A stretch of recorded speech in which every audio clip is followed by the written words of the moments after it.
We live? We live. We should be live. Hello, world.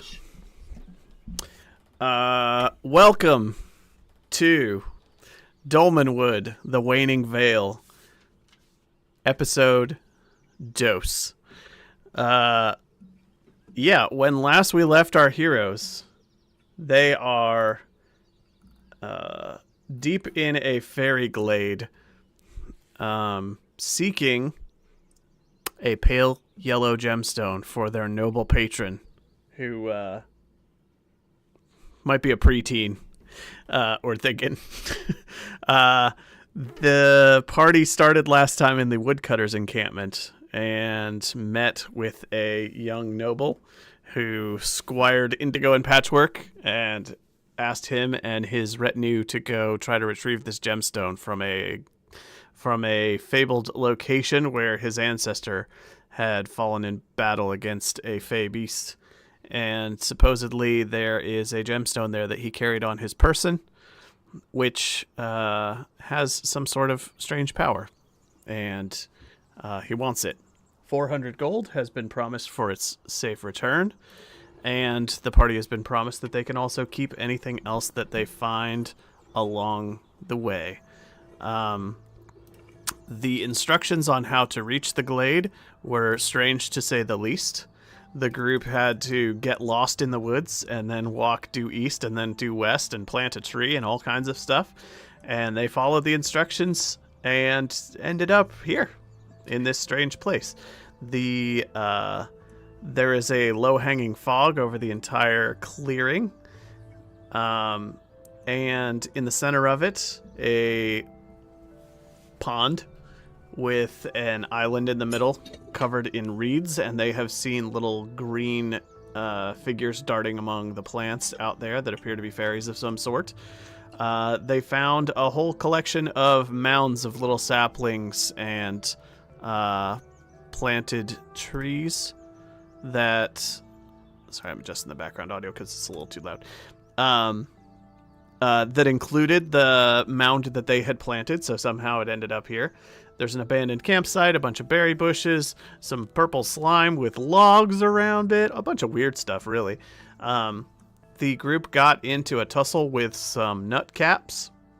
I won't explain further, but if you were here, it was pretty wild. They found a bunch of trees wearing armor, a little pumpkin patch with swords around it. I'm deliberately giving really strange descriptions of things because I don't want to go into any of it. Suffice it to say, there's been a lot of weird stuff in here. This ain't a normal sort of place. They had instructions written in High Elvish as a footnote on their treasure map that said, "Open stump in the grove." So the party spent a long time harassing an owl and trying to get into a tree stump to no avail, only to find that the huge stone frog statue that is here in the glade had a name inscribed on the saddle on its back, which was half buried in the muck, which said, "Stump in the grove." Apparently this is the name of the big stone frog, so they uttered the words "Speak, friend, and enter" in High Elvish, and the giant stone frog head rumbled open, and that's where we left off. The group has not found what they are looking for, but they have just opened this huge frog's head, and this is where we pick up. Did I forget anything important?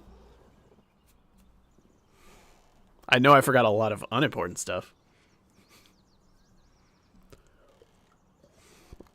All right. No. Take it away, gang. The huge frog head rumbles open. It takes about 10 or 15 seconds, and then it just sort of settles in an open position. And there is, following the opening, just sort of a low from within that sounds kind of like a foghorn almost. Glancing inside, you can see that there seems to be a vast open chamber accessible here if you were to climb over the lip of the frog and venture in. and there is an acrid smell coming from somewhere within. And when it finishes opening, a little bit of a pale greenish mist sort of trickles out the corners of the frog's mouth on both ends. Okay. What you think, Trick? We go in, or do we go back to the owl? Oh, I look over at the owl longingly. I guess we should just go in here. It's a more logical reason. And I sheath my dagger and look to Indigo to lead the way. You said it is dark, right? Like we can't see? Yeah. It looks like it'll be... Right? Yeah, you have torch. Well, you'll have to tell me. I believe torches are default in your starting equipment. Yeah. And a torch will by default last for, I think it was an hour. It's multiple exploration rounds for a torch worth of stuff to last. I'll light up my torch. Okay. He has a torch. You are standing outside of the lip. I'm assuming that you have not approached. I'm gonna ask that everybody describe what they do in detail so that I can adjudicate the weirdness of the situation and know what's up. So as you advance or do things, just try to be descriptive of your actions. And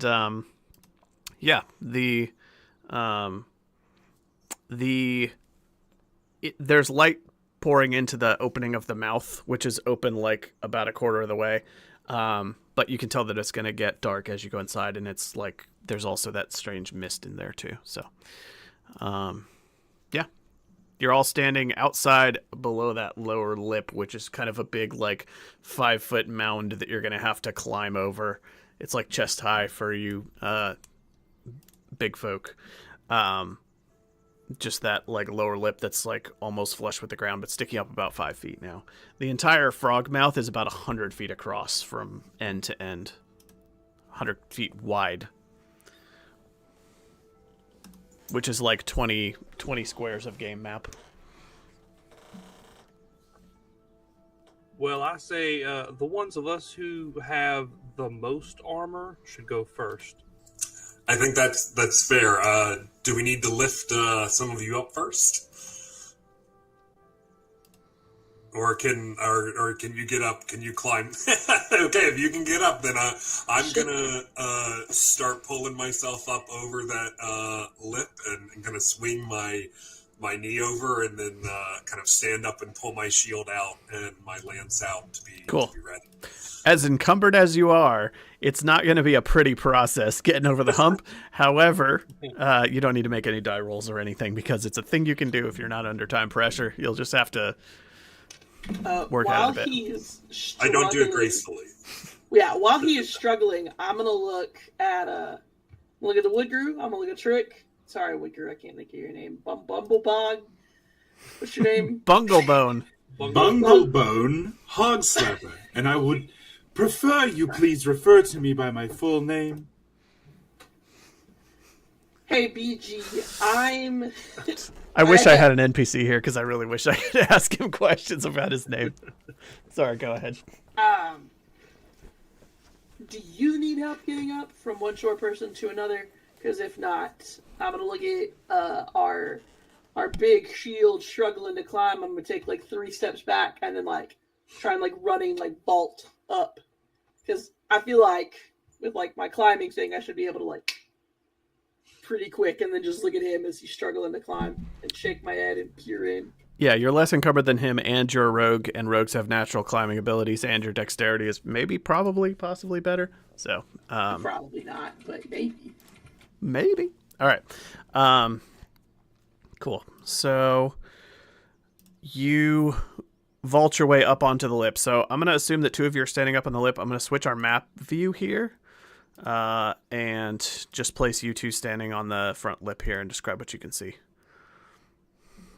Indigo is going to come up over the top edge first, and then you shortly after him.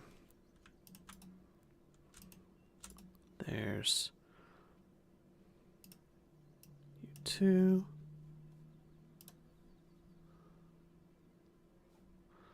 All right.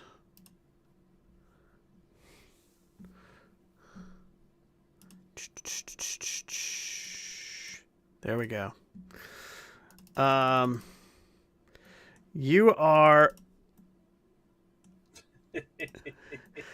at the southern edge of this vast don't say it. Of this vast chasm. What the phallic? Trust me, I'm going to explain. It's not what it looks like.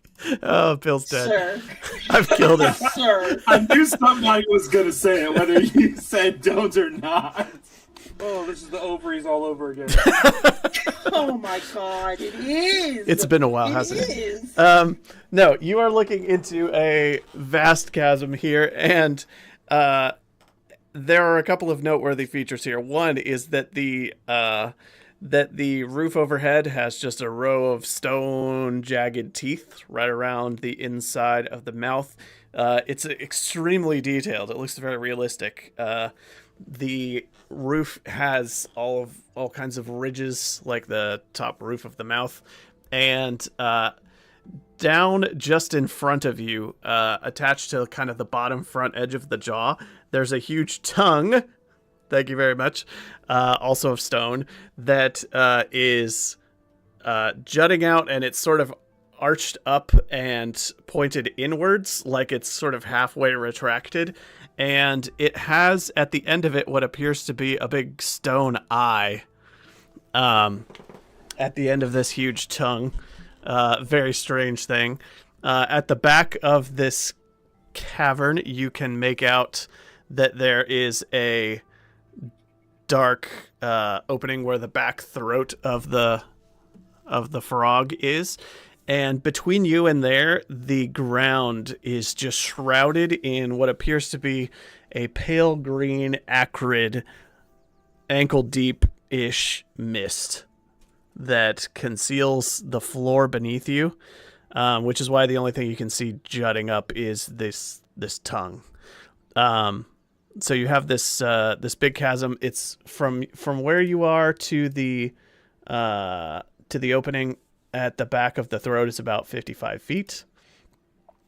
And, yeah, that's what you can see. There's a little slippery slope down to the base.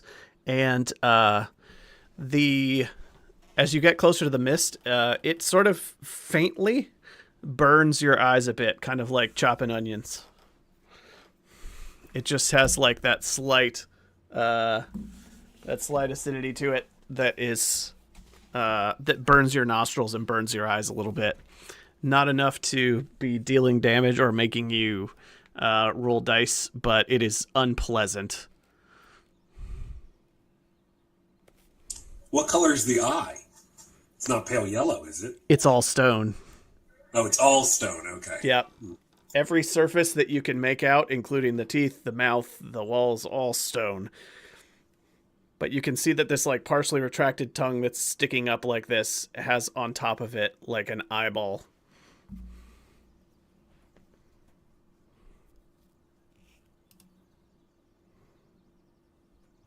Well, I'm not gonna walk the length of this trouser snake first.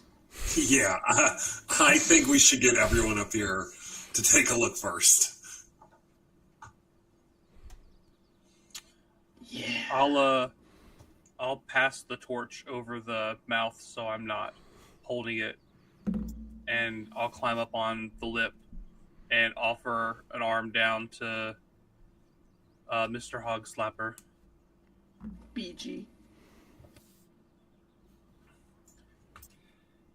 I will take his hand and allow him to aid me in my ascent, which I could totally do on my own.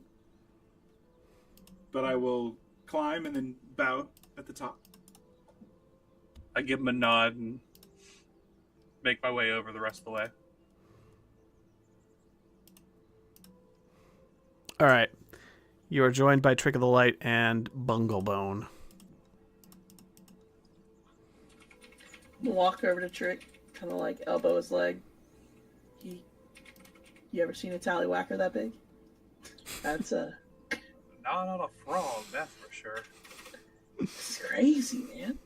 We've been I with don't know these who people the like sculptor is, but I don't think that's where that part belongs. Do frogs usually have teeth? yeah, on the inside of their mouths. You've never eaten a frog? I've never eaten a frog. No. You're missing out. That's not in Phrygia, or it's not something that we eat a lot of. I'm grabbing a drink, IRL. You go ahead and discuss for a sec. They're no rats, but they get the job done. They're the most fun to eat when they're alive. The wiggling. Sometimes they have quaint little toxins in their skin. Oh, I made the mistake of having one of those out in the wilds. I got lost for 3 days. It was an initiation. I was given one in my first moot. I'll have to tell you about it another time. Big man, first, please. I insist. Do we have Trick? You don't have like a spell that can waft away this like bad breath, can you? In my experience, they just haven't been showering that good, man. I didn't think if so. If you but want it, you gotta go. I couldn't remember. Some things come with a risk. And I thought I would ask our enchanter just in case. No, nothing that I can perform today could have any effect on that. Okay, well then I will start to slowly move forward with my shield up into the mouth, kind of to the left of the tongue, and start to kind of look around and head towards the back. Okay. Sounds good. I'll follow him because I'm holding the torch. All right. Move yourself about 2 or 3 steps in the direction that you want to go.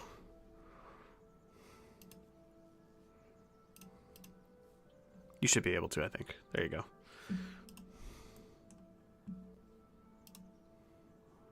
All right. I'm following you there, big guy.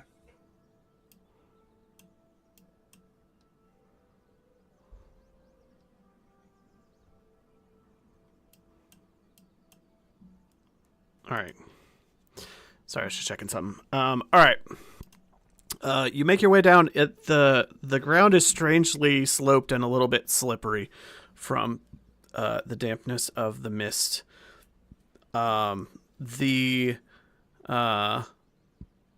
You make your way down to ground level, just past the tongue, if you like, and the ground is extremely detailed and extremely bumpy. You can make out little pores and what look like glands in the tongue structure underneath. And as you step down into the mist, it comes up to about knee height on you.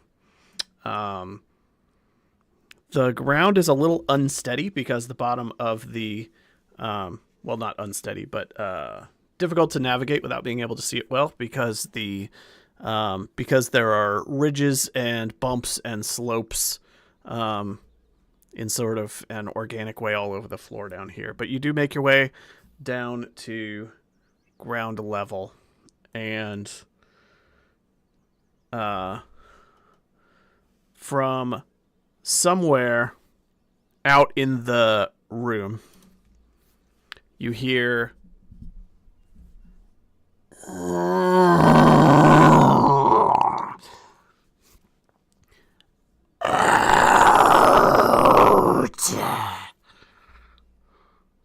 It came from somewhere in the mist to the north of you.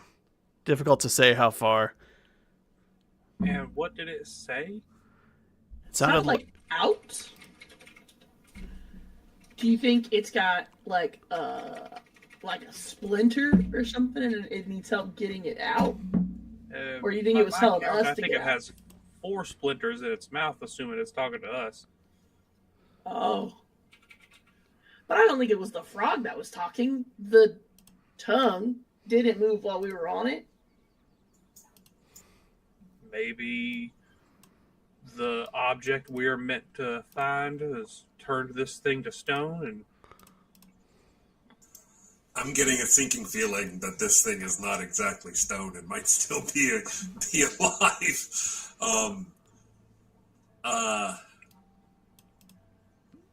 Okay. I mean, I like Kitty's idea. Like, Kitty, could you get to the top of kind of near that eye and look around and look in and just see if you can see anything from that vantage point?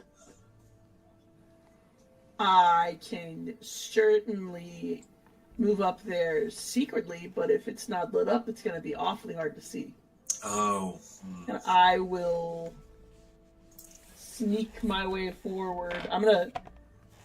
Yeah, no, I was thinking about pulling out a dagger, but I'm going to sneak my way forward and just, see what I see in the dark. Okay.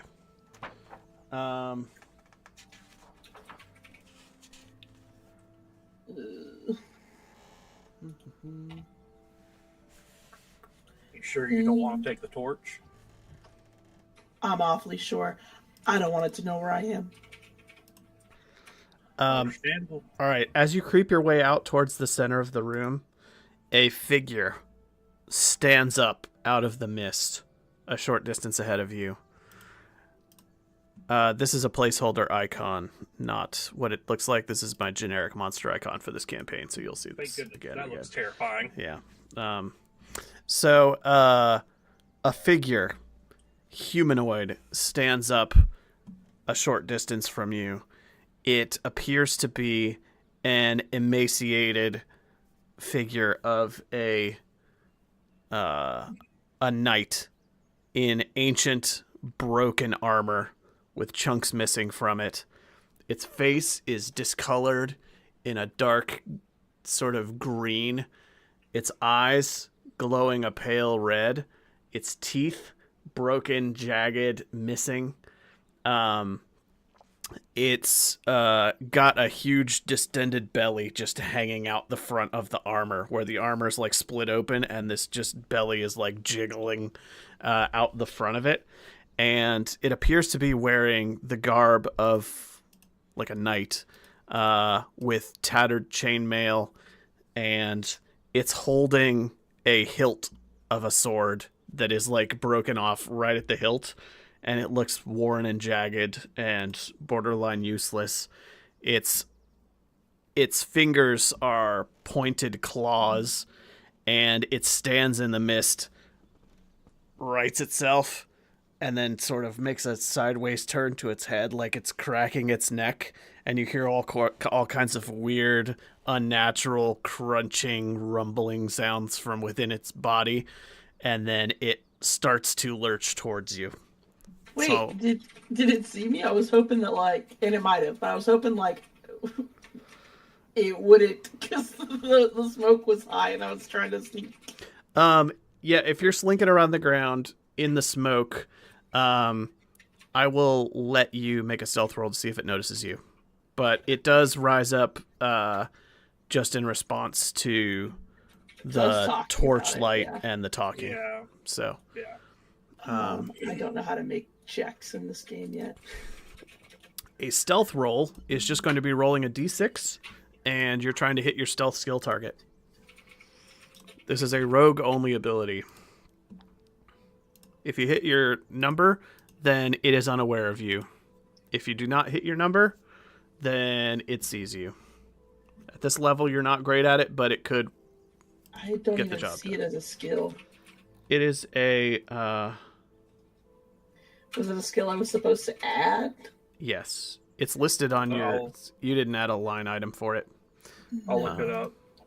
I've got... It's on your skills. It's on your notes, but you didn't put a line item for it on your skills, so I think you did skip it.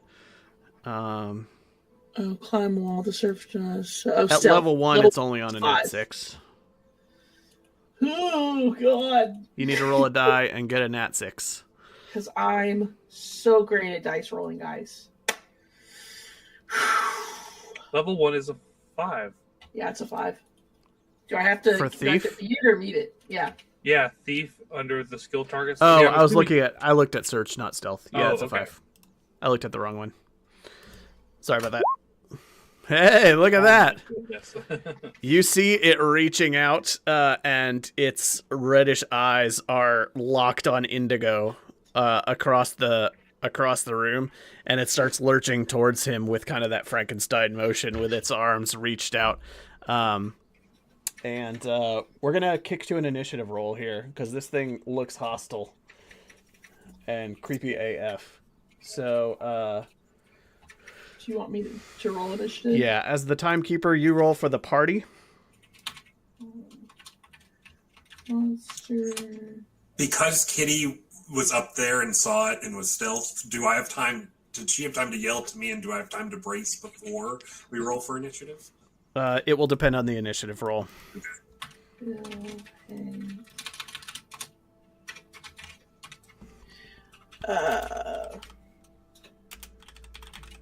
Monster /R1d6. Oh, what am I rolling on a d6? Uh-oh. Yeah, you roll a d6. What? Josh! That we win. Yeah, the game broke. Try again. Get a 6, make it a reroll. 3. All right. It is going to go first. So, at the start of the round... Oh, also before initiative rolls, you declare things like if you're going to parry or cast a spell. Does anyone want to declare any such things? Technically, this was supposed to be before the initiative roll, but I forgot. I have no such declarations. I'm assuming this thing ain't immortal. How is parry and brace different? I mean, I know they're different, but like... Parry just means that you're preparing to fight defensively, which gives you a bonus on your attack rolls. Brace is... or, sorry, not attack rolls. Your armor class. It raises your armor class by at least 1. Possibly 2 or 3, depending on your stats. But typically, a minimum of 1 to your AC. I'll have to check. If you declare at the start that you're basically going to be defending, but then you're not attacking on your turn, you're just like deflecting and trying not to get hit. So if you want to rely on the rest of the party to be dishing it out while you just minimize the chance of this thing hitting you, you can declare a parry. Brace is a skill. Sorry, go ahead. Yeah, brace will work the same way, except that instead of giving you an armor class bonus, it'll prepare you to take a braced attack the first time that you attack it after it reaches you. Okay, well, I'll parry before we roll initiative. Okay. All right. I intend to use a spell. Do you need to know which spell? No. But what that means is, as we are making the initiative roll and starting the round, you are back there starting to cast something. And the reason that it matters is then if you lose initiative and get hit before you take your turn, the spell might get interrupted. That's why you declare them up front, because casting spells takes time. And if you lose the initiative roll for the round, then you have a chance to get interrupted. And for the record, initiative is rolled every combat turn. So it will go, then everyone else will go, and then we will roll again for the next round. Okay? And do I have to declare that I'm going to brace, or is that just something that happens? If we'll say brace is declared at the initiative roll, just like parry, yeah. Okay. Then yeah, I'm gonna brace. Okay. All right. So you're bracing. Indigo is parrying. The monster stands. It goes, and everybody's like, "Oh shit!" Everybody gets into position for the fight. Bunglebone starts to cast something, and the creature is going to take its turn first. Let me check a thing real quick.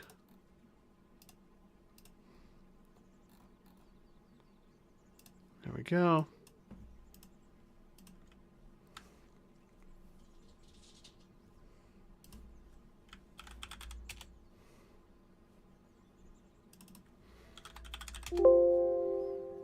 All right, I was checking if there's like a dash or a run or anything like that. It appears the answer is no. So This thing is just going to lurch forward and move towards Indigo. Kitty, it goes right by you. You have an opportunity to take a stab at it as it passes if you want. It will count as a sneak attack if you get that yet. I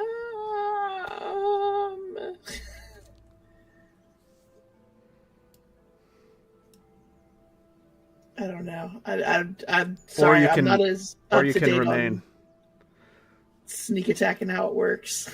So let's see. Thief. Backstab. The thief must be positioned behind the target, and the target must be unaware of the thief's presence. If the thief successfully used their stealth skill to hide or sneak, the target is considered unaware. Backstab may only be used against mortals, fairies, or demi-fae of small or medium size. Oh. That might not work against this thing anyway. Is it large? No. It's not mortal, fairy, or demi-fae. It's undead.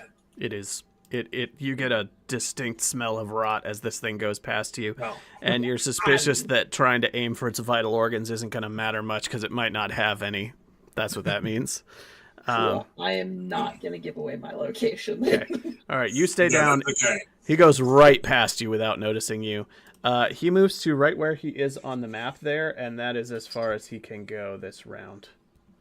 So, he is shambling forwards, baring his jagged teeth, and with his claws stretched out. Well, one claw stretched out, and the other clutching its like worn down nub of a sword hilt. And that is as far as it can go this round. So we are now on the party, and you can go in any order of your choosing. And it will be Amy's job to make sure that everybody goes and tell me once everybody is gone, since you are the initiative keeper. Yes, I got that, boss man. So because I parried, I can't attack, right? Good question. This is all new, so let's figure it out real quick.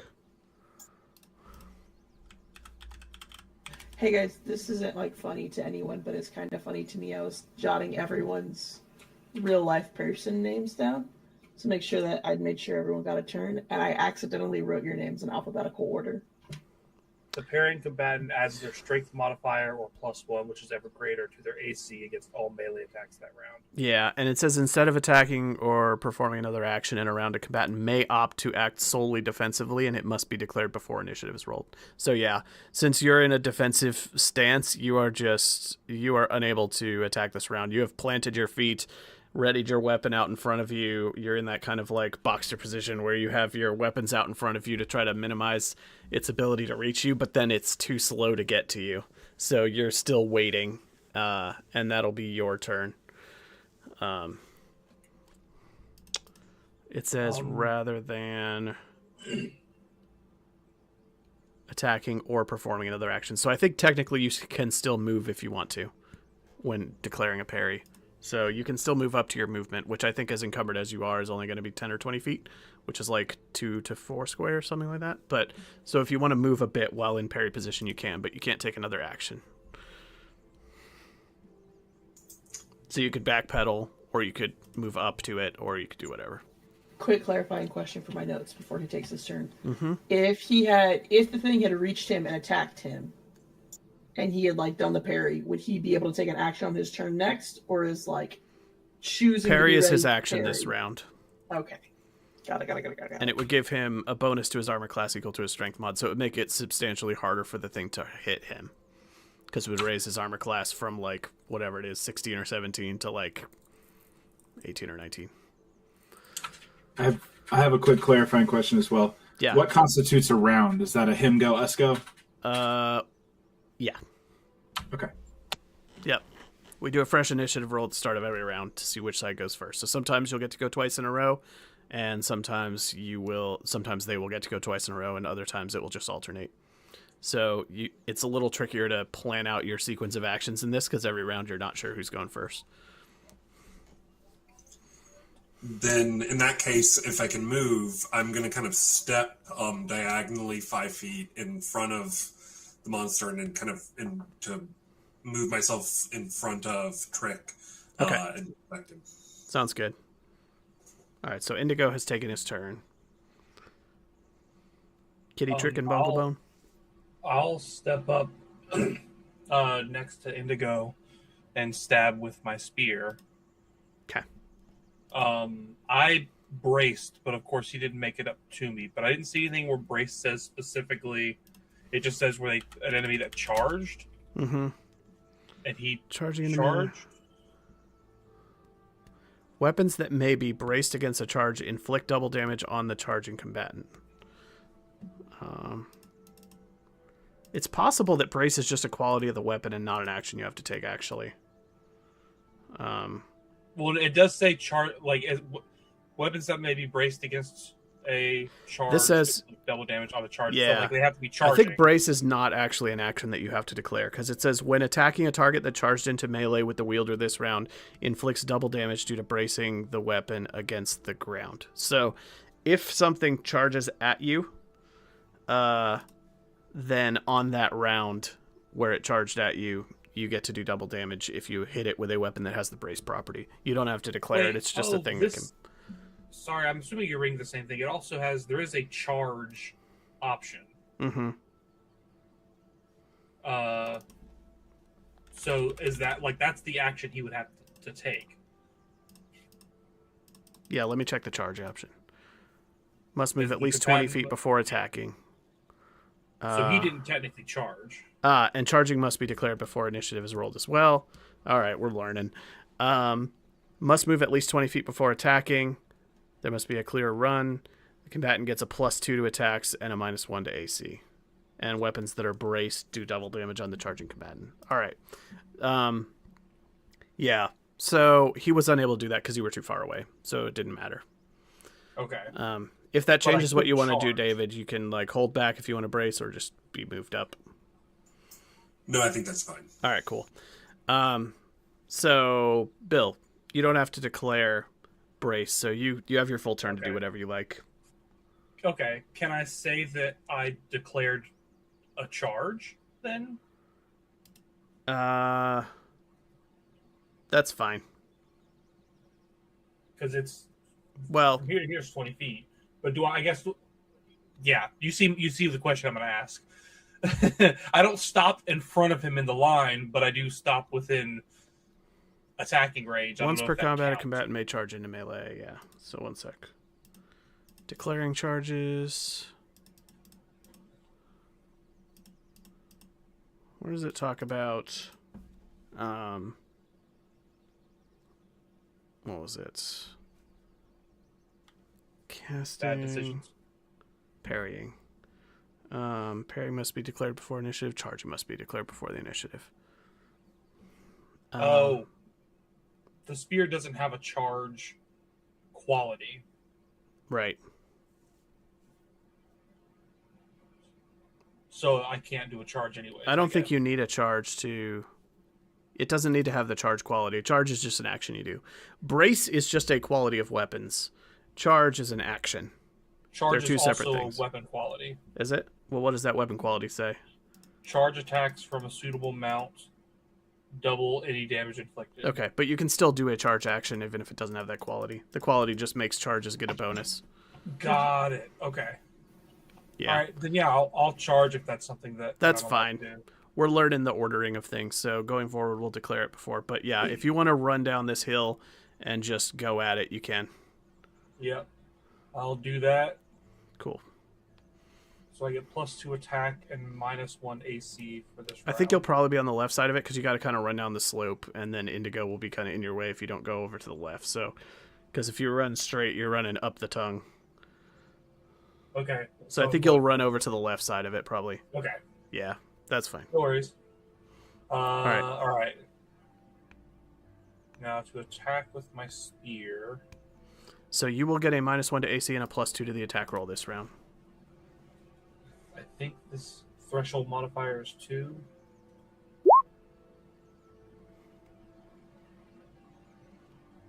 All right. Let's see. Yeah, that's right. Plus it was -1 and +2. So that's a 13. Okay. That is exactly its AC. Deal damage. Ooh, thank goodness. That's just 1d6. 6. Wow. Nice. Maximum damage roll. Yeah, you sink the spear right into its gut. And it's got... You hear weird, slushy, grinding sounds inside it as you yank the spear back out. Ugh. And there's just a horrific foul smell from inside. Ugh, I got it. Yep. Bunglebone and Kitty. I'm just magicking away. I don't know if it does it take the full round to resolve the spell? On your turn, you cast the spell. You just have to declare it before the initiative roll. So you can take your turn and cast the spell anytime you want. Well, then I will finish casting my spell, and a little needle of rainbow stone starts orbiting my head about a foot away. Okay. What does that do? That is Ion Shard. It's essentially this game's magic missile. Got it. It conjures a glowing shard of vividly colored crystal that slowly orbits the caster's head at a distance of 1 foot.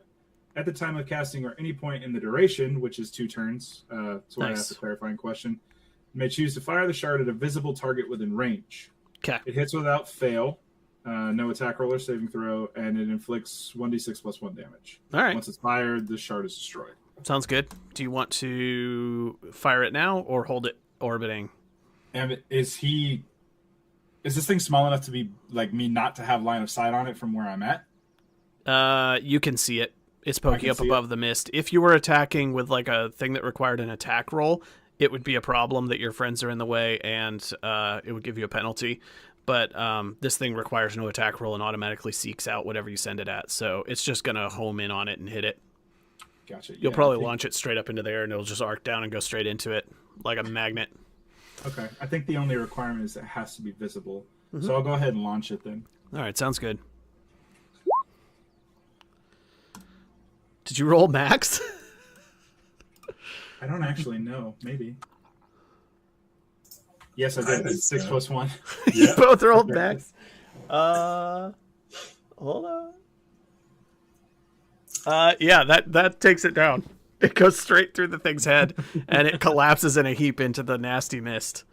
Yeah, good job, guys. You see Kitty stand up with a sling and go, oh. 2 max damage rolls. Very nice. Good job, team. Great job, team. It hits the ground with just like it sounds like a bag of bones and rocks just going down to the ground. And it is laying there in a nasty smelling heap. Kind of bent back on itself. Move forward. And then I'm going to start looting the body. Okay. Loot that body. The body is lumpy and gross and misshapen. And it has on it that broken off hilt of a sword, and it also is wearing tattered chainmail that looks very ancient and very tarnished and worn and grimy, that's got like strips and chunks missing from it. It was getting almost no benefit from the actual protection provided by it, and it reeks very badly. It is carrying nothing else. Okay, so I finish. Very thorough. Also, there is some heraldry marked on the armor itself. I look at the armor, I just chunk it over my shoulder, and I keep going because it's all messed up. And you know what? Maybe Indigo picks it up and looks at it, but I go through the whole thing and I look at Trick. Yeah, first I coin yet. That was impressive, you guys. Then I go walk over to the armor just to look at it a little bit more. Also to run a red thread through from last time. Apparently, I'm very interested in armor, and so I'm gonna go check that out. Yeah. You poke the armor, and, I poke the and the armor, tongue yeah. opens up, and more of those things come out. While they're doing this, I'll climb down from the lip and come join them. It's very much of like a little kid trying to let themselves down from a high place, hanging by his arms with one foot, trying to touch down on the floor before he lets go. Josh, when do we need to roll on the torch?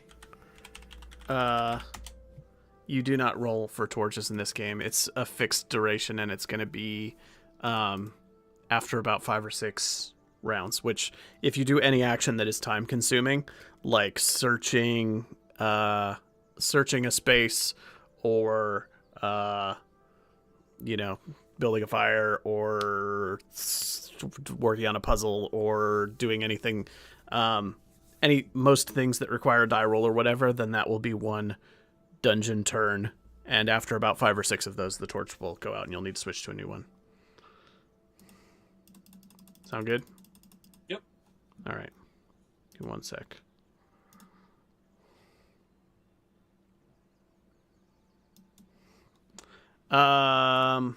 Indigo. This armor has on it a little plate at the back, like lower back, where there is a heraldic marking on it that is still visible, though scratched up and pretty tarnished. And it is a flower that is radially symmetrical on top of a little hill. It looks very derivative of or similar to the symbol of House Mulbreck. I think I recognize the symbol. This thing was somehow tied to the family of that little boy, little girl. What was it? Little boy. Mm-hmm. The boy. You can tell with mortals. You're right.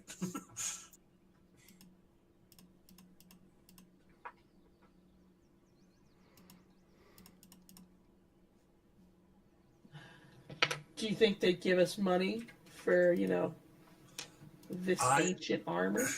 I think that means that we're on the right track. Maybe this thing was guarding whatever stone, was guarding the stone that they're looking for. Just gonna You pat know your how arm. those rich folk go. They're not going to care about some armor they can just remake. I'm gonna reach up and pat Indigo's arm. Was the giant stone frog mouth opening not enough of a clue to you that we were on the right path, brother? Now hold on, kitty. The owl is still always an option. That's right. You say the word. The frog was a point. The zombie knight is another point, and now we've got a line, and we're going in the right direction. I bet that third point's going to be when we find the gem we're looking for. I think it's down that esophagus. I think it's in that tunnel. I hope the fourth point is your dagger in that owl. Oh, that's a tongue. This is a mouth. That doesn't look like a tongue at all. This is a tongue? Oh, God. I hate you. Never mind. Cherry fourth. Trick of the light Okay. with arts orch. I start walking forward. I can only go 2 squares at a time. So I start walking forward. We're not on initiative right now, so you can scoot at your own pace. To examine. I start kind of walk over very cautiously to the hole and start kind of looking in it. Sounds good. Seeing if I tell anything. Trick. I need you to roll a d6 for me, and I will only tell you what it's for if you get a 5 or a 6.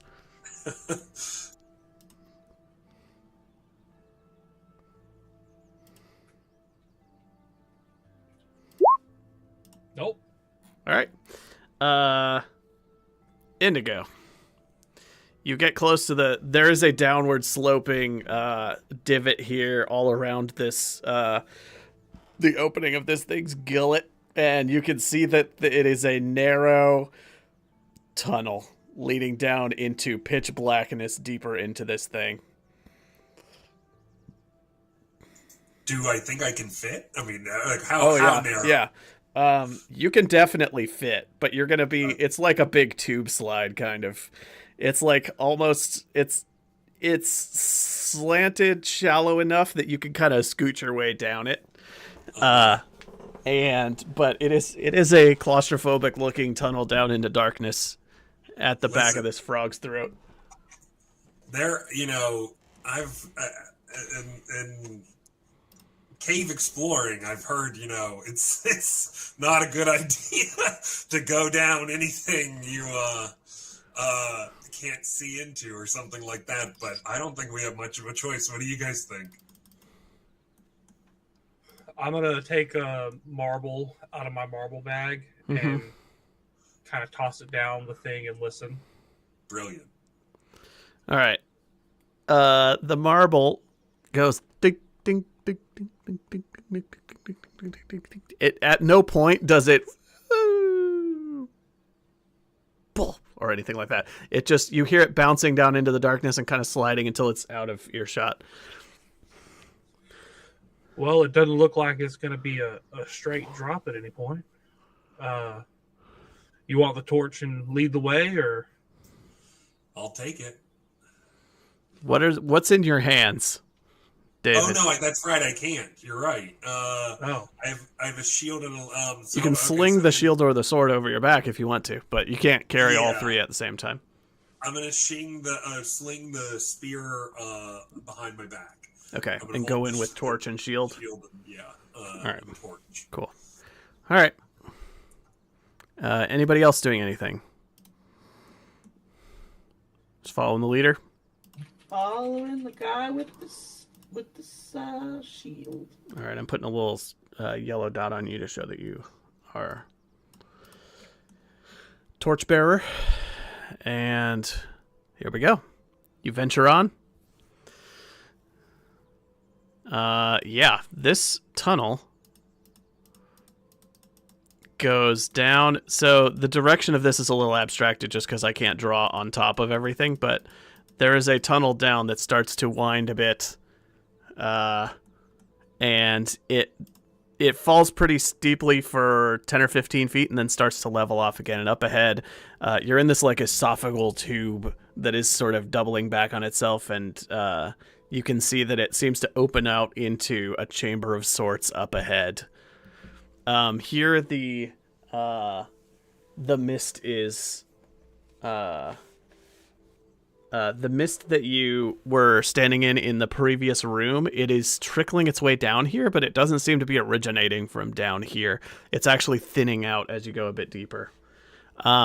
Notably, the ground here, which you can now see in the torchlight because there's less fog here, is littered with chunks of stone, like gravel almost, except as you're walking through the gravel, you notice occasionally that there are chunks that are kind of bigger and a little smooth looking, and some really funny shaped rocks just strewn all about the ground.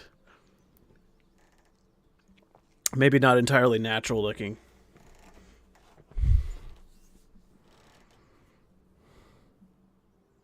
You muted.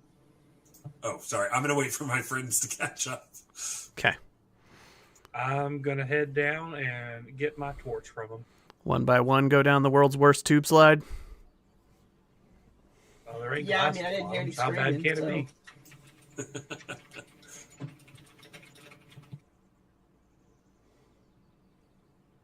Okay.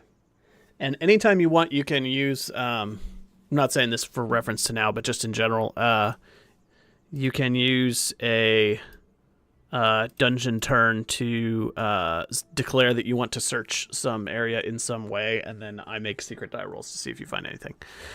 That will always be how it works. All right, so you creep your way forwards, and things seem to open out into a chamber up ahead. I'm just revealing kind of what you can see from where you are. Yeah, stay right there while I describe. The room up ahead appears not to be the last one in this tunnel. Because it narrows into more of a tube up ahead. This is some sort of gullet, like a stomach or something. It's like a bulbous room. It's got weird, creepy, organic-looking ridges all over the walls, and all over the floor of this room are bigger chunks of stone. And now it's clearly recognizable that there are stone. It looks like you're looking into a room covered in rubble, but the rubble is made of like broken up statues. You're seeing torsos, arms, legs, broken heads and faces, hands. You look down at your feet and you see like 2/3 of a hand with like 3 fingers and the very detailed looking bone structure visible from the surface. It looks like this belly is all full of like smashed up stone people. It's dense and cluttered all through this chamber. It looks like the ground will be uneven footing that will make it difficult to move quickly. And the space is just dense and filled with clutter that is difficult to even take in all at once. Well, gross. Yeah. And we switch back, so Bill takes his. Or sorry, I take the torch back. All right, Yeah, I'll switch the icon over. That way you can pull your shield back out. Yeah. Or my spear. Yeah. Or spear, whatever it is. Okay. Something has turned a lot of people to stone. And I don't want to figure out what that is. Well, you being up front, you might be the first one to find out. I think that's true. Make sure that shield is high. Yeah, I start to cautiously again edge forward. I got my shield up. I'm kind of moving the rocks out of my way, with my feet slightly brushing them to the side, or like at least the ones that I can, and maybe stepping over some legs or torsos. All right. And move in. All right, cool. I need to check a rule real quick, so leave yourself right where you are for a second. How to console players after killing the whole team. I don't need that. We can dispense with that step. There we go. Okay. You are stumbling on someone or something here, and so we need to roll a surprise roll. This can be rolled by Amy, I suppose, or the person leading, whichever you prefer. I guess the person leading can roll it, since Amy already does the initiative rolls. So you have stumbled forward to the edge of this room, and it seems, as your torchlight comes around the corner, there's a nest of some giant centipedes, each about 1.5 feet long, that are squirming out from under some of the loose stones and crawling up the walls. You're startled a bit at seeing movement, but as soon as your light comes around, they are sort of startled. So we're going to roll for them and for you, and each side has a 2 and 6 chance of being surprised. So each side is going to roll a d6, and on a 1 or a 2, they are surprised, and the other side gets an advantage on this encounter. Okay. So let's get a surprise roll from ye leader.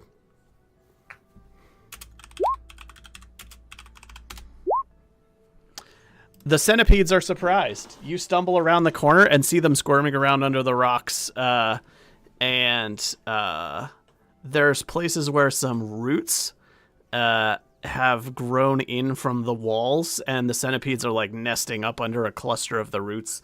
I'm going to put 3 little generic monster icons on here and make them tiny to show where they are. But you see big centipedes squirming around, and you know these things to be potentially poisonous. And you have won the surprise roll, and they were surprised. You are not surprised, which means Wait, he hasn't rolled it yet. what? I am just. What am I doing wrong here? So you Yeah, got you the have to forward sorry. slash R. You gotta do the forward slash first. I was looking and at Trick of then the Light's R, last roll, so I thought that was the surprise roll. and then a space. The sorrow roll messed me up. In space. Okay. There we Okay. go. There it we is. go. All right, you are not surprised. They are Nice. surprised. Good, as I thought. That was a great roll, by the way. I looked at the sorrow roll and thought it was the surprise roll. You guys are rolling really high. I'm here for it. All right. What this means is during the first round, there is no initiative roll. You all get to take a turn right now where they cannot act. Afterwards, we will go to regular initiative rolls to see how they respond.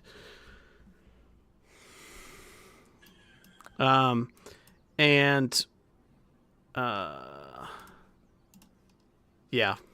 This is less relevant with bugs, but when it's uncertain how a creature will react to you, a reaction roll is made and charisma is factored in. But in this situation, you just know that these things bite. That sums it up. So you all have a full combat round here in any order of your choosing to do whatever you wish.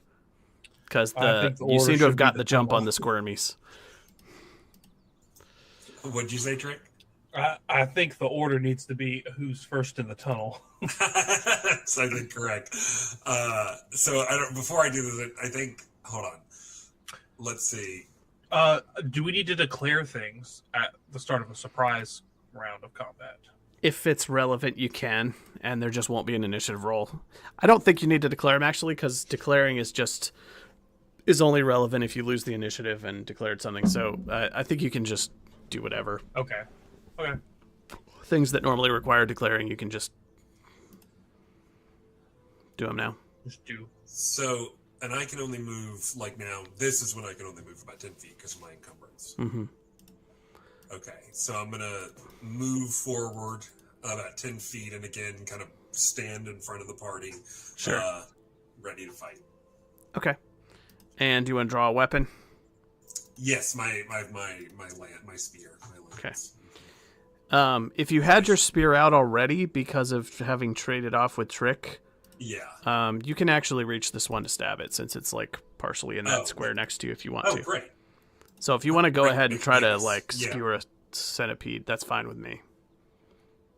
Can I charge in that case? It requires 20 feet. Yeah. That's right, 20 feet. Yeah, so no charging. Okay, so let me go roll an attack. Are you ever able to charge with your encumbrance? Not yet. One day I might have a horse. That one. But that horse is going to be encumbered too. That's amazing. Oh my god, that's so funny. Okay, let's see. It says threshold modifier. Does that matter? Just 0. Okay, great. Thank you. 11. Let me check. I don't actually know. Let me pull the stats up real quick. Oh, I didn't realize it rolled damage already for you. That is a hit, David. Excellent. You have dealt 4 damage to a giant centipede, which kills it. Yes. You have stabbed a centipede, and it is skewered on your. It's on the tip of your spear now. There's just a big juicy. It's still twitching on there. That's good. I'm right-handed too, so my shield is already facing the other two. Rest of the group, would you like to take any actions? Yeah, I'll try to stab one. Okay. Oh, and it's 10 That's a feet hit. long too. So that's helpful to know. I could stab across two squares. Ah, cool. Yeah, you have stabbed another one to death, Trick. Ooh. 2 damage Being is good just to that. enough. You have, what did you stab it with? A spear. Okay, yeah, you've both speared a centipede. Well done. I will come in next. I don't know what my movement speed is. I'm not seeing it anywhere. At the top of the document, to the right of the cauldron, below like Doom and Ray. Top of the document. Oh, speed 30. Sick. Thanks, Bill. All right. Then I'm gonna come in next, and I'm gonna stand right here, and I'm gonna try with my sling. Let's see what happens. Wow. Having kebabs tonight. Explode. Wow. You got them all. 3 hits, 3 kills. That is 3 dead centipedes. Nicely done. Guys, we're at last You're session. rolling We hot were tonight. falling out of trees. Bunglebone. And this session, Bunglebone. Second, I need to go have a talk with an owl. Bunglebone. Yes. Over there in the back of the party. You are glancing up ahead, peeking around the corner to see them all cheering and stabbing big bugs. And you feel just that kind of prickling sensation on the back of your neck like you're being watched. And you glance backwards and back up the tunnel. You see fluttering in the air in the faint mist pouring in from the higher room, a tiny green fairy, like a little pixie. It is appears to be a female fairy, mostly naked and slightly see-through. You can see its like shimmering wings, and you can kind of see through it and see the mist moving on the other side of it, and it's darting around and turning its head and looking at you like it's sizing you up, checking you out. I don't know. I'll bow to it. Well met. I am Bunglebone. Do you speak? It picks up it darts to the ground and picks up like a tiny pebble and lifts it up, and it makes like it's going to fling it at you, and then it like slowly sinks through the thing's arms down to the ground, and it does a throwing motion that makes you flinch, but you realize that the stone has fallen right through its body back to the ground. It looks down and then looks up at you, and then it sort of giggles, and then it flies back out of the tunnel and disappears.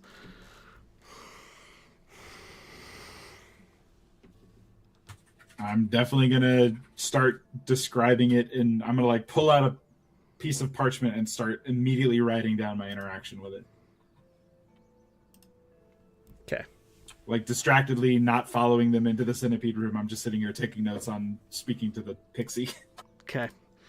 The centipede room is just dense with rubble. There's so much to take in this space, but it is just piles and piles of chunks of stone forms here. What would you like to do? Well, I don't think looking around, does it look like there could be anything of value inside this mess? It's difficult to say. You could search among the rubble by spending a dungeon turn if you would like.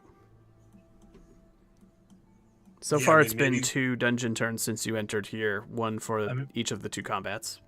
We are looking for something. I feel like it would be the right thing to do. Yeah, maybe I move to like this wall and I just start looking around on the wall, see if I can see anything. Mm-hmm. Are we all allowed to make a search during a dungeon turn like that? Yeah, anybody who wants to. I would roll separately for each of you in secret. What were you going to ask, Amy?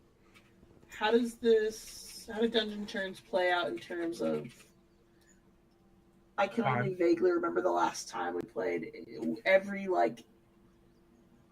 Every 20 minutes we need to, or every hour we need to take a 20-minute break. How does this work? It's I think for every 4 dungeon turns that you take, you need to then take a break turn, and it's been 2 since you came in here. I'm just trying to get this all in one place. Mm-hmm. So if anyone is going to search, then everyone can declare what they are doing during that dungeon turn. And there's always a chance of when time passes, if there are any wandering monsters or things of that nature, then there would be rolls to see if they come across your path while you're spending time. There's always a percentage chance of that if there's anything that wanders. Yeah, I mean, I definitely think we should take a time searching. So I'll just do a search. I don't know what everyone's search is. It's the same for everyone, and it's just random based on the same. chances of finding something in that particular area. So, and you don't get to know the results. You just get to know. Well, you get to know if you find anything or not, but you don't get to know the dice or what's possible to find. I just tell you after roll. We don't roll our own searches. No. Oh, so I don't hit roll on search. You just roll. Okay, cool. Yeah. So Indigo's, or sorry, Trick is searching. What's everybody else doing? I'm also searching. Also searching. Okay, so 3 of you are searching. Bunglebone, are you doing it as well? Sure, I'll search. All right. He finishes jotting stuff, realizes he hasn't heard us in a while, walks in on us like moving rocks around. I did my best to draw it from memory as well. I want to make sure. I'm trying to like chronicle my interaction with this thing. Have you seen a ghost fairy before? I don't know. I don't know if there's like a lore roll in this game where I can know if I've ran into one of these before. All right. You all search among the Rublay. The Rublay. And 2 of you find things. Trick of the Light and Bunglebone. Trick. You have found... Sorry, I'm going to do Bunglebone first. Bunglebone, you have found what appears to be a pendant on a silver chain. And it is beautiful. And it is around the neck of like a bust of a headless statue. It looks to be a piece of jewelry that was slung around one of these things. And it is artfully made and looks like it could be very valuable. It is extremely detailed and intricate, like a master-crafted looking sort of pendant on like a thin chain. It is covered in a thick layer of dust that has like caked up in all of the little grooves and edges that made it pretty difficult to spot because it's sort of blended in with the dusty, rubble-covered ground. Meanwhile, Trick of the Light, you have found somewhere in among the rubble, sort of shoved up against one wall with a piece of rubble on top of it, an old, ripped open backpack. Inside of the backpack, you find 3 polished obsidian stones that look like they could be of some value. And you also find a tattered old journal that looks to have been chewed up. It is like, it has teeth marks all over the outer covers. There are big chunks missing from the pages, and all that is left is like a few tattered pages with some words that you can make out that are intact. But big chunks of it have been like ripped up, chewed up, messed up. And it looks very old and is caked with dust and dirt as well. Are those centipede teeth marks or different teeth marks? They do not look like centipede teeth marks. They look eerily like people teeth. The words from in their the spacing and size. What language? It is written in an antiquated version of Woldish, which is sort of the common human tongue. Okay. You can tell at a glance, but it'll take sitting down. It'll take an adventure turn for you to sit down and thumb through it and find legible words to read. Yeah. No worries. I won't. I'll let everyone know that I found it. All right. The other two of you find rocks, like lots and lots of rocks. Josh, I want to try something. Yeah. I'm gonna message you the thing. I guess on Discord. Okay. I have this thing, and since I'm holding the torch, I want to know what happens because I want to pull it out and use it while I'm holding the torch, and I want to know what happens. I rolled this. Okay. It will neutralize Okay. without extinguishing. Okay, yeah. I mean, I tested out right there because I've never tried it before. Yeah, So trick of the light. Go ahead and describe it. I put my spear on my back and I pull out a tiny little parasol that's folded up. You see like white and gold filigree, and I'm holding the torch. You see me look kind of curious, and I like hold the parasol up and pop it open, and then I'm assuming, Josh, what happens? The whole room goes pitch black with everyone still in it. You're all now stranded in a pitch black cave and can't see anything. The torchlight has completely gone away. You think something must have put it out. I'll put the parasol up. As soon as you close the parasol, the light returns. It seems as though it sort of magically conceals the light source without extinguishing the flame somehow. That is very good to know. I'm sorry, I've never tried. You've never tried doing a trick of the light? I've never tried. That's a real trick of the light. Roll credits. But like, does the vision only work for you, like your other spell? Huh? Does like the vision you could still see? Yeah. Oh no, I couldn't see nothing. Dark as dark could be. I'm assuming. Well, actually, clarifying question, Josh. So I obviously couldn't see right now because the torch was off. Uh-huh. When I use this item in the daylight or something, or in the shadow in the moonlight or something, am I completely blind? Can I still see outside of it? Sorry to make you come up with rules for this item that was on a list of trinkets we could roll. It will put a tiny bubble of darkness directly under it, as though it casts a shadow down that is just so powerful that it extinguishes any light source within. Okay. So I can still see out of it. Yeah. But if you hold it over a torch, it'll make the torch go dark without putting the flame out. That's still really fun, and I'm sorry if I do that a few more times while we're adventuring. Let's go. Just give the torch to someone else, buddy. No, I can't give it to you because you like to be all sneaky. Mr. Hogslapper over there likes to pull out his book and write and keep notes, and our big fella here is supposed to be taking all the hits if something ever gets past any of our spears. So that just leaves me. My journaling is very important. I never said it wasn't, Mr. Hogslapper. That's why I declared that I'd be the one to hold the torch. Speaking of, did you see the pixie? And I'll go over and show him the drawing. She followed us down the frog's throat. She tried to throw a pebble at me. Well, they do like to pull pranks, but I guess as long as you didn't give her your name or anything, you never trust a fairy. Oh, no names, and I don't have any mushrooms, unfortunately, so struck out on trying to get an assistant, but maybe next time. Well,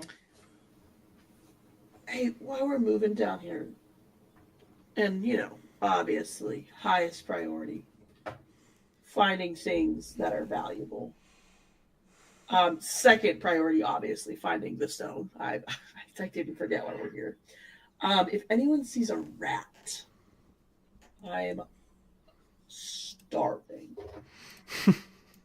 Speaking of sustenance, and I'll go over towards one of the centipede bodies. Do you think these are edible? I think anything's edible, but maybe let's keep looking. Might find a rat first.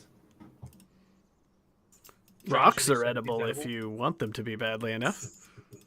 I'm gonna take a bite out of the centipede. Oh, great. How giant? Sorry, Real I want to ask you, connoisseur. how giant are these giant centipedes? They're about 1.5 feet long each. I can't watch this. I That's a totally- third of your body's I length. feel like I'm gonna be. I'm gonna pick this thing up like a freaking gigantic sub sandwich and chomp into the head. All right, I'm Sure. dry heaving in the corner. sure. Somebody quote Timon and Pumbaa, please. I can't think of the right line. Slimy yet satisfying. That one. Okay, hold on.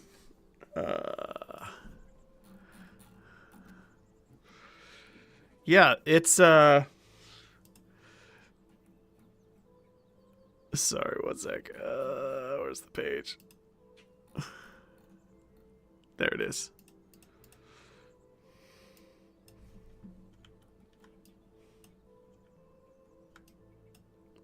All right. Yeah, it is slimy yet satisfying. You chow down on it. It's crunchy and slimy and gross, and you get your fill, and you don't have to eat again today. However, by the time your party is starting to move on to the next room, you feel a rumbling from down below, and you worry that perhaps you have made a mistake here. Save against Doom, please. Roll a Doom save. That is a d20 roll, and you need to hit your Doom number. Doom. Let's all sing the Doom song. It's actually next to doom doom doom doom doom doom doom doom doom. Sorry, God, I love you, Bill. apparently I have a Charlie horse. But the That's from the Doom centipede. is this one. It asked me for a macro option, threshold modifier 0. I'm Oh guessing. yeah, just hit 0. submit. That is, yeah, threshold modifier is just if you have any other bonuses you can apply that isn't automatically added. Nat 20. You have a stomach of worked steel. Yep. You're you feel some rumblings, and you're like, "Oh, that can't be good." But then it goes away after a couple of minutes, and you're okay. Also, my moon sign, since I have one of those, delays poison effects by 1 turn. Oh, That'll well, be then fine. you wouldn't have had to make this roll for 10 more minutes. Oh, well, okay. This one doesn't count then. We have to come back. But when it does, you got a nat 20. You are double poison resistant. You are good. Excellent. I need to AFK for a second, take a bathroom break. So can we take a 2-minute break and then resume? I'm gonna All grab a right. drink. You can all think about how you want to proceed here. I'll be RB. All right. I can't tell you how many times I've told Josh he needs to just come up with a be right back screen, especially in moments like this where I'm not going anywhere. It's just going to be me here talking to chat. And I don't even know who's in chat currently. It is Elric. Oh, hey, Elric. I didn't see if you'd messaged earlier. I don't know if you have me on in the background, but you're our favorite person here, as always. It's true, Elric. We love you. Oh, geez, Ames, I didn't know you were here. I'm sorry. I stood up to grab my ice pack. I told you I worked out, and my whole body's like. Yeah, Ames, this thing, if you've never tried one, go to a gas station, try one. 100%. It's strong though. I don't mind a strong drink. I think, well, you know how some people don't like that kind of taste of alcohol, you know. Mm-hmm. The last time I'd had them was a long time ago, and I wanted to get something. Checks out. I need to get on TikTok and kind of peruse trending songs to get another video idea. I can't help you. I can tell you the last trending one I have was that AI cover of Thong Song. So much so that I found a version of it on Spotify similar enough to it and have been rocking out to it. Did you Yeah. now? I'm Yeah. gonna need that Spotify link. I'll send it to you. Yeah, I'm I super into love it. that song. Yeah. That AI version is crazy. Oh, hey, and Yeah. what console do y'all have? We have a Nintendo Switch OLED and PlayStation 5. One, I need to add you on PlayStation 5. Have y'all played Plate Up before? But I've seen you play it a lot lately. Me and Kathy have been playing it. I don't know how much longer we're going to be playing it for. It's pretty similar to Overcooked. Yeah. But, you know, if y'all want to get it, I know that I still want to play. Well, Kathy's been playing it a lot outside, like while I've been at work. So she might get burnt out on it soon. But if y'all want to play something, just the two of y'all, it does have local. And then, you know, if y'all want to rope me and Kathy into it as well. Yeah. Sounds like fun. It's 4 players. It's cool. All right, Josh, sorry. did you get a haircut? Yeah. It looks really nice. Thank you. Also, Josh, Amy, did you tell Josh about that one picture that I sent you of Vergello shooting the river? I did not. I created an image of after Veloz drowned in the river. I was like, this was Veloz after he found, or this was Vergello after he found a Veloz drowned in the river, and he was a picture of him just like shooting a gun into the river, like a 9mm, and then he was like, that just straight up looks like Josh. It does. Hold up, I'll find it and send it to him. Does. I said this looks like Elric's Josh in a working out, blonde man. wig. It does, What's up, Elric? Welcome. He's been here. He's treadmill running. Treadmill running. Oh my God, Elric, that's very impressive. I worked out today for the first time. It's The only thing 2026, running and in it my was terrible. diabetes. Yeah, actually, while I'm thinking of it, shout out to, we got 2 follows since our last session. I think multiple people were watching the recording of the first Dolmenwood session and followed the channel. Not subscribes, follows I meant. But we got Linnert and Wu-Tang Piglet. Shout outs to both of you if anybody's watching or seeing this later after the fact. Thank you for joining the gang. Wu-Tang Piglet is, we've been talking about what a great name it is. Top tier. All right, Josh, I just sent it to you. Look at it. All right. Tell me that We'll doesn't resume look after like you. this. Yeah, okay. It looks like me in a wig with a gun. I mean, it does, yeah. Like, it's not an insult. Like, it's not a bad not- thing. It really it's not a does. bad thing. It's just like comical Yeah, that like your picture, your face wasn't in the prompt, yeah. and it just created you. It figured it out. It figured out who was responsible.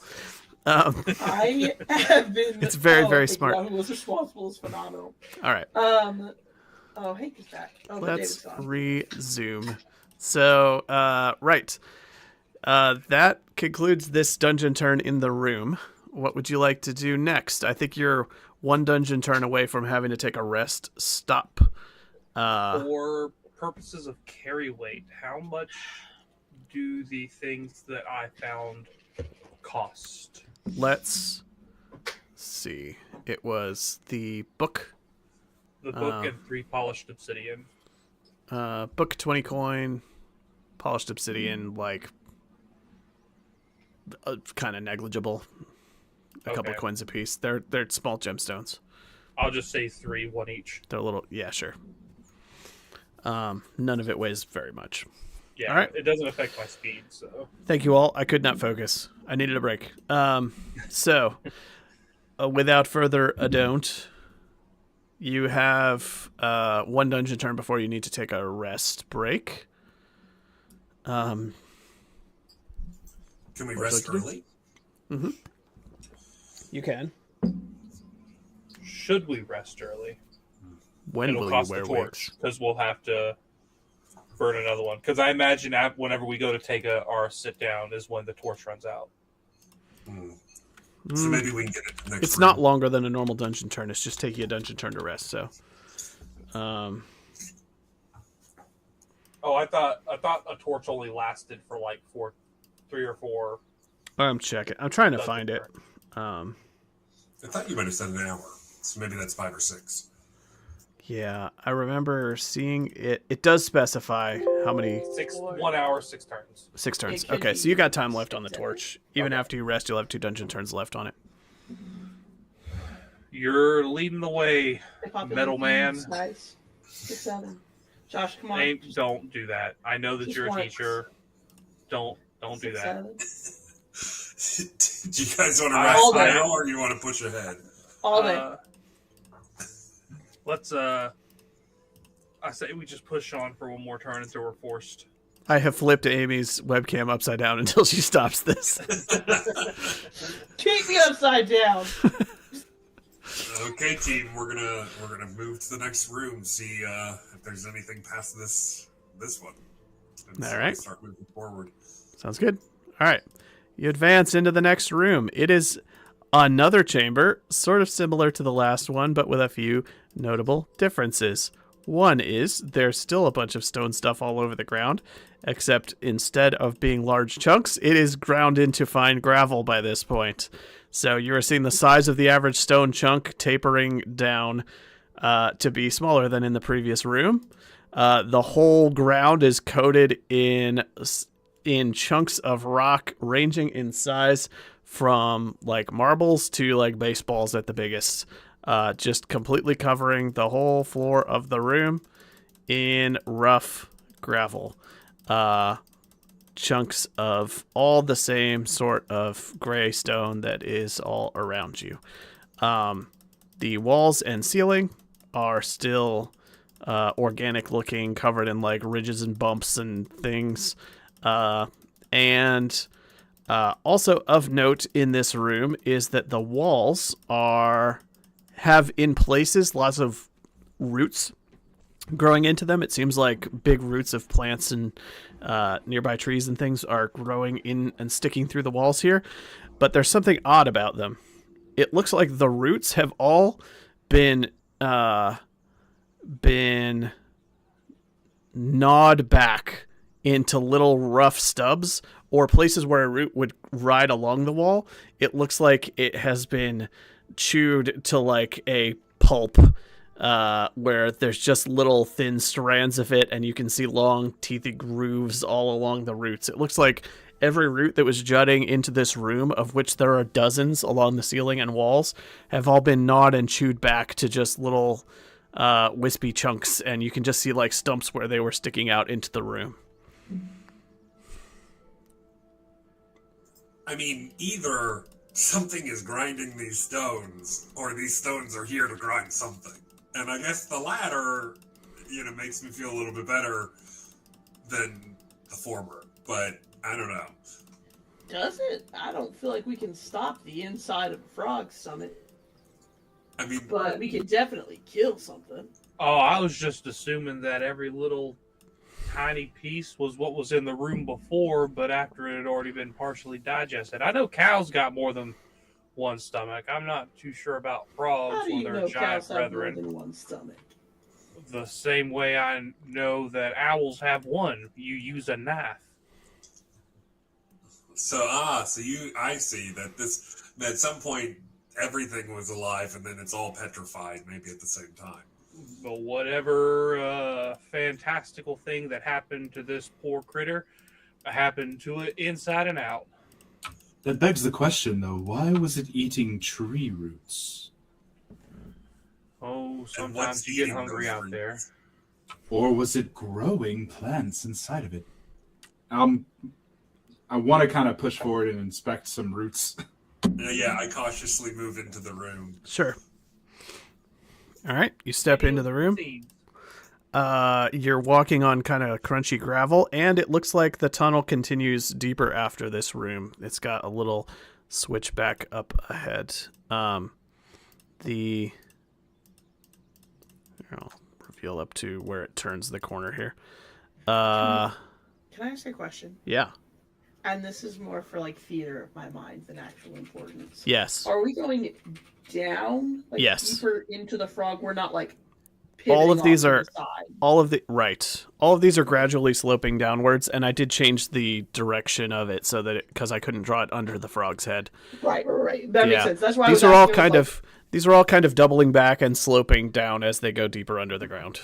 Okay. I was just curious. This is Yeah. a massive frog, guys.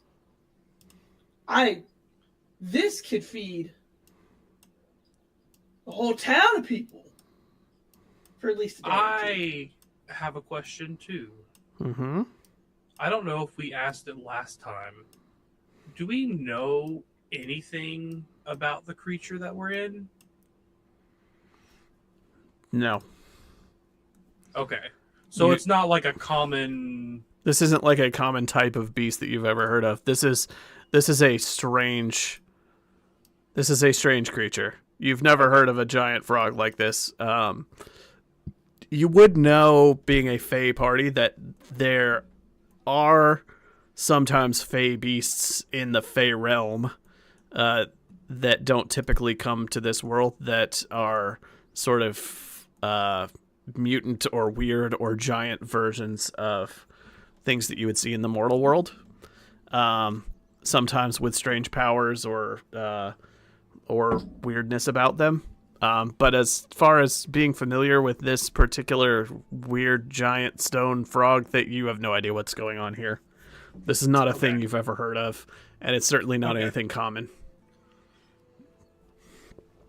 All right. Who was examining roots?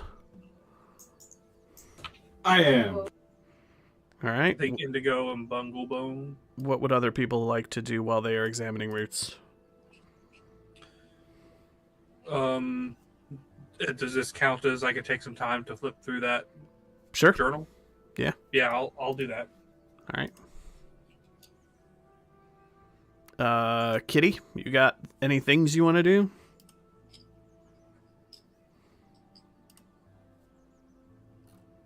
Not unless there's any rats I could eat. I am gonna sneak ahead a bit and see if I see anything.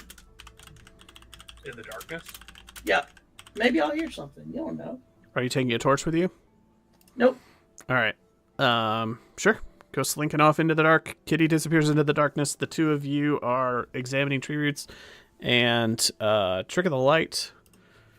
I am Sending it to me? I am sharing it with you in your journal in Roll20. Perfect. It should be visible now. It starts with the word journal. Yeah. Is this only visible to me, or is everyone else Yes. able to see it? Only visible to you right now. Okay.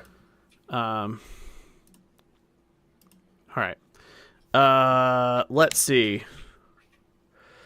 Indigo and Bunglebone.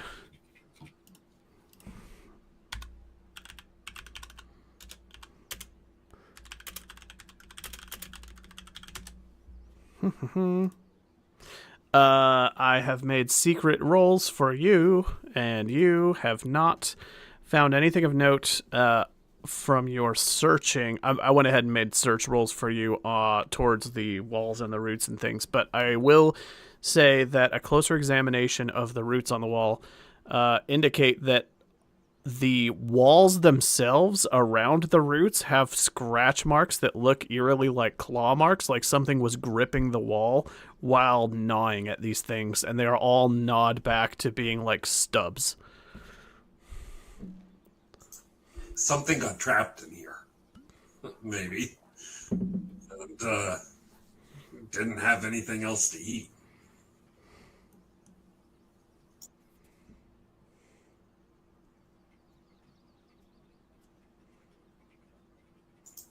Does Kitty hear any or see anything? Kitty, it is too dark. It is a winding dark corridor, and you are losing track of where you are. You're following along the walls, but you also you do feel that the stones underfoot are now ground down into a fine powder as you get closer. You're like walking over rock dust that is like a couple of inches deep, and it is all quiet down here. And it feels like up around this corner, things open out into another chamber. But it is pitch black, and you see and hear nothing. Okay. And to go further, you will be going blindly, which you are welcome to do if you want to. Nah, I'll head back. I Okay. just wanted to go like 15, 20 feet into the darkness. Okay. My hand along the wall, seeing if I heard anything. But if not, that's fine. Someone just... I can tell you that that was me because you went off of the path. It doubles back around from here to here and then feels like it opens out into a chamber down here. I'll come back up and tell everybody. Well, this concludes this adventure turn, so it is now time to rest or start suffering the effects of exhaustion. You have been creeping and stooped and searching and focused and fighting for the better part of an hour now, and you all need to rest your feet and take a breather. Or start taking die penalties to what you're doing because you're worn out. I don't know, I'm going to take a nap. You can also talk while you are taking your rest action if you would like to.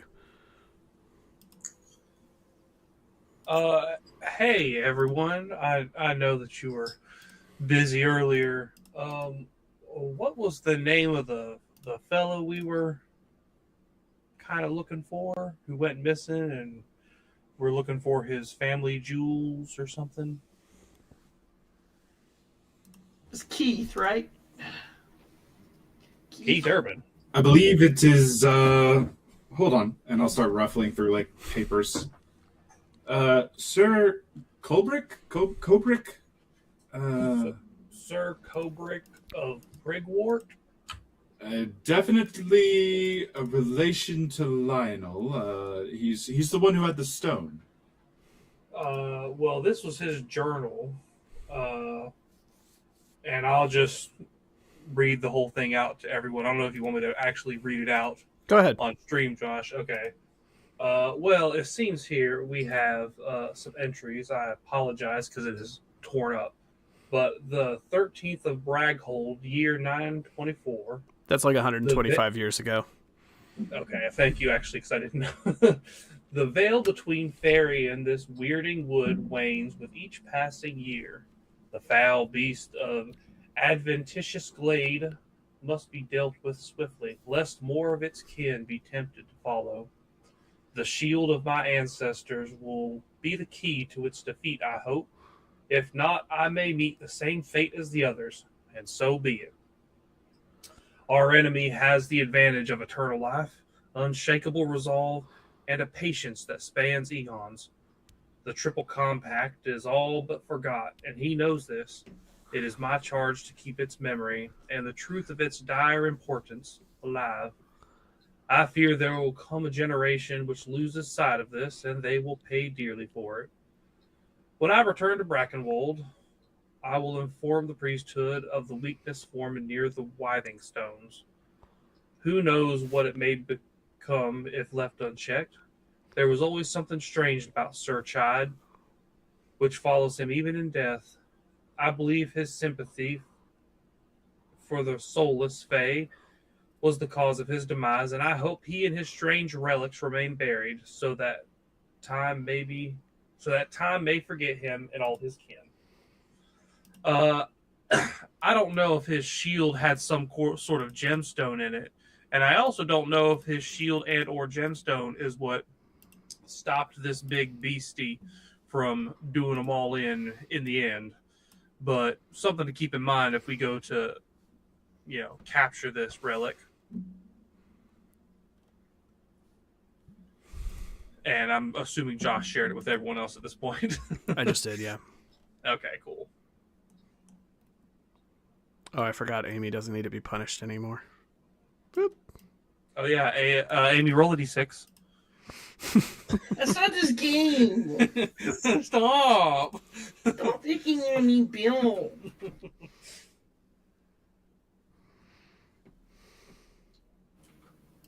I'm just going to look at Trick of the Light and go, I didn't know you could read.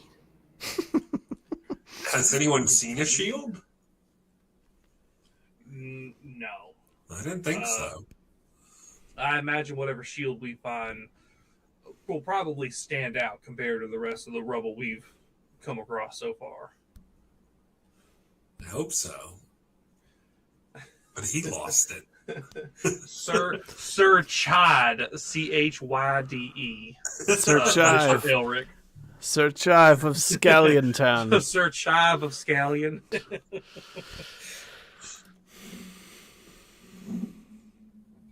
He has been lost to time, Thyne. Of House Garnish. And their horse carrots and their sister celery. It seems like Sir Chide had sympathies for us. We're Fae. Right? Mm-hmm. So You are maybe Fae. Maybe he In liked general, that. sure. Maybe we'll be able to use that to our advantage. Because it sounds like if something's fallen, even in death, he's having some kind of effect. Josh, the guy we saw earlier, Yes. the zombie, whatever he was he formerly human? Would I be able to know that, given his... It's possible. It seems to be some sort of undead abomination that once was human, probably. It didn't have elven features, it had human features. The shapes of its ears and the shape of its face, and it was wearing the armor of a human knight. But it was clearly undead, had that like big distended belly, and was gangly and had like long claws at the end of its fingers, but primarily looked human. And I'll ask this to Indigo, but I know that he'll have to ask you. The armor and the heraldry that he looked at, would he know anything about Sir Chide or Prigwort, of Prigwort or whatever, in regards to this heraldry and maybe who potentially? So I'm wondering if he says there was always something strange about Sir Chide. I'm wondering if that is like that was Sir Chide that we just killed. I'm trying to think if there's any chance that he would. And I recognize the Mulbrecht kind of symbol, right? So I know there is association at least with the Mulbrechts. Yes, you did recognize that. You have two names floating around. You have Sir Kobrick, whose journal this seems to be, and mention of someone named Sir Chide, who he sounds like he didn't like very much. And you know that you were sent here on a mission that mentioned an ancestor of House Mulbrecht. I don't know if Bunglebone has more specific notes than that on your briefing from the tavern, but... And I guess 125 years ago, we might not know or have heard about either of these two other than from our mission specifically. Mm-hmm. Okay. Yeah, you're Fae. You're not native to the area. These are not your ancestors that you're dealing with, and all of this is these are not names that you would have a reason to know. Okay. I don't have much outside of what we've already discussed and what we just got revealed. I just know that the stone last belonged to Sir Kobrick, and he was entombed here, as far as my notes are concerned. Where I found the journal, did I find it on a body? The journal was in a backpack. Right, okay, so and it appears to be like half eaten. It's got teeth marks around the outside. Okay. It's got big chunks missing from it. It looks like the entry that you read is one of the last entries in it, because it was like stuck against the back cover of it, and so dodged whatever ate the most of the rest of it.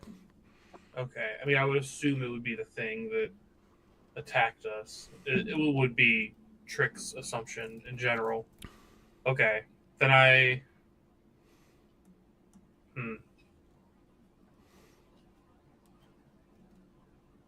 maybe we shouldn't have killed that thing. Maybe we shouldn't have tried to interrogate it first. I don't know. It was coming at us. It did come at you. It's both paper and roots. It's also like a giant There's no way it had like vocal cords. You hear that thing try and talk to us? True. Well, I say we continue forward, I guess. Just something to 5 keep more in mind minutes. that Sir Kubrick believed that his shield would be the thing that was the key to defeat the foul beast of adventitious glade, which I don't know if that's where we're at right now. I couldn't But tell it you. is a very, very nice name. Well, let's see if we can find that shield. I can't believe we haven't found a single valuable thing. Kick a little rock. All right, I let's roll. found 3 polished obsidian. You found obsidian stones. You found a pendant. Yeah, but that's Uncle not Bob gold, told us man. that he found a pendant, by the way. Oh, I'm just fiddling with it while we're resting. All right. Nothing wanders upon your path while you are resting. You are feeling refreshed, having had a discussion, and able to proceed. Would you like to proceed? Aye. Ever onward, ever forward. I start moving down the next passage. All right. Yeah, this opens out into a third one of these chambers. And this one opens out before you, and there's a couple of things of note here. The whole ground is just covered in a fine dust. There's it's like 3 or 4 inches of just like when you step, it like makes clouds of rock dust kind of kick up. And the ground is just coated in it. You can see that the hallway narrows up ahead beyond this chamber, and it actually looks like it might get too narrow to traverse. The room itself is just covered in a fine, flat dust, except that there's like a trail of footprints all around here that are clearly visible, that venture from the direction that you're coming from all around the room and back, like something or someone has paced all over this room many, many, many, many times. There are many disturbances and patterns and prints here. It actually looks like boot prints, like of heavy armored boots that are stomped all over this room, all over the ground, all over everything. There are 2 things of note here. One is that the tunnel deeper has claw marks and scratch marks all around it that gets denser as it gets to the narrow parts. Like something has just scratched and clawed and dug and chipped away at the rock leading deeper, but did not manage to widen the tunnel much at all. The other thing is that there appears to be leaned up against one wall down here a pretty nice looking polished steel shield leaned against the wall in the corner. Well, hot dog. I'm worried we're in what used to be stomach acid. I think I'm going to be I sick. was just about to say, the shape of this room is awfully reminiscent of a stomach. You know, I mean, we walked into a mouth and what I'm pretty sure was 2 other stomachs. That's what I was just saying about the cows. whatever we decide to do, we don't have to keep going. We know where that goes. Then we can turn around and walk out and try and find that opening I from mean, the other side. It might be faster to just go forward than trying to convince this thing to open its mouth if it comes back to life. Besides, how many opportunities are you going to have to get pooped out of a giant frog by Go your through own the toilet of volition? a frog. Ugh. Josh, does the shield look like it has any embedded gemstones or jewelries? Do you want to approach it and investigate? I sure do. All right. As you approach, first of all, you get a closer look at that tunnel. More of what I said, like deep scratch marks all around it, going deeper. It looks like the walls have been scratched and chipped away. It actually looks like there are what appear to be tick marks on the walls or something. A couple of dozen of them, like tally marks on the wall, and then just like lots of frantic scratches trying to go deeper. And the shield, this looks like a really nice looking polished steel tower shield. Do you pick it up or touch it? I'm just looking at it at the moment. Okay. You see your reflection in it, and it is like polished to a mirror-like finish. And when you walk in front of it with your torchlight, you realize that there's something strange about the reflection in the mirrored face of the shield, because your form and the flames of your torch, as you move them in front of it, sort of leave long streaks behind, like the image is being kind of smeared and delayed a little bit. There's something strange about this shield and the reflection in it that seems to be manipulating the light and changing the image in sort of unexpected ways. Unless there's something else people want to do ahead of time, I think I would take the time to cast Detect Magic. Anything anyone else would like to do? That sounds good to me. Is there any way I could assist him? I can also detect magic. I don't know if there's a rule for aid. I don't think so. Let's see. It's a question of, can you do it simultaneously, or do you have to like have the object to yourself? You can probably work together and just both roll it to get twice the die rolls, twice the fun, if you want. I imagine that's fine.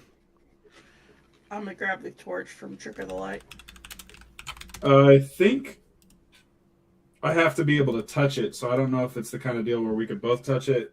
And my detect magic says given an hour of solitude in a safe location. The enchanter must touch... Oh, well. The character must touch the object, place, or creature to be analyzed and concentrate without distraction.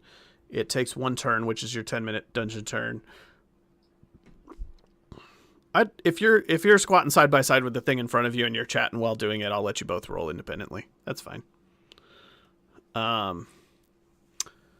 The referee rolls all detect magic checks, so I will make independent detect magic checks for both of you. It will double your chances of success. If you do not detect magic, that does not mean that it is not magical, but it could indicate it, because it's just a secret die roll. You don't know the result, and you are welcome to retry it anytime that you want. Okay?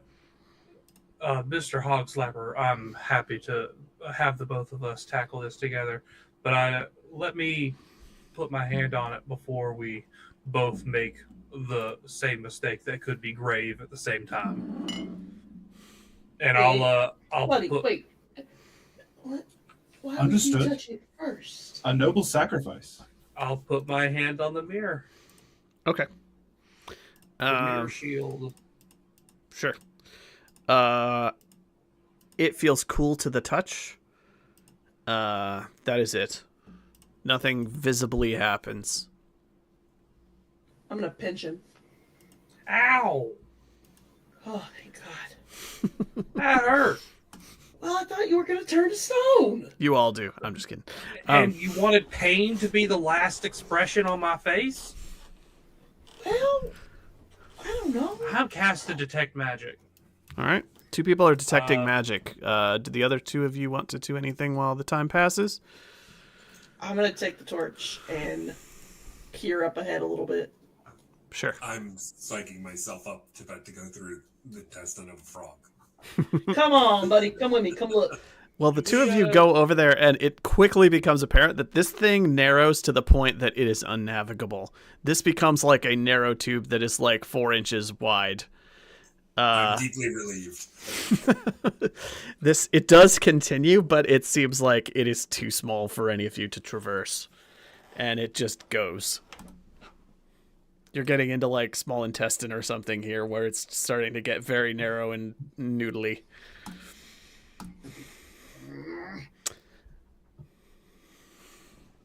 How Thank firm God is we don't this have to go small? there.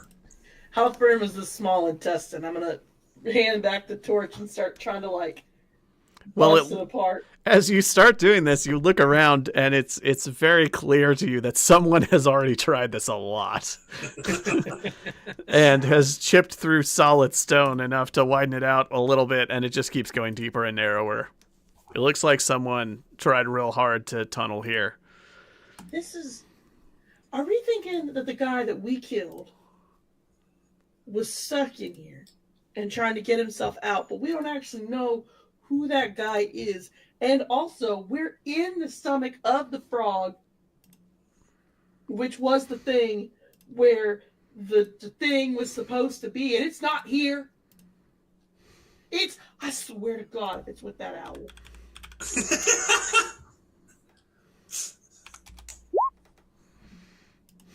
All right.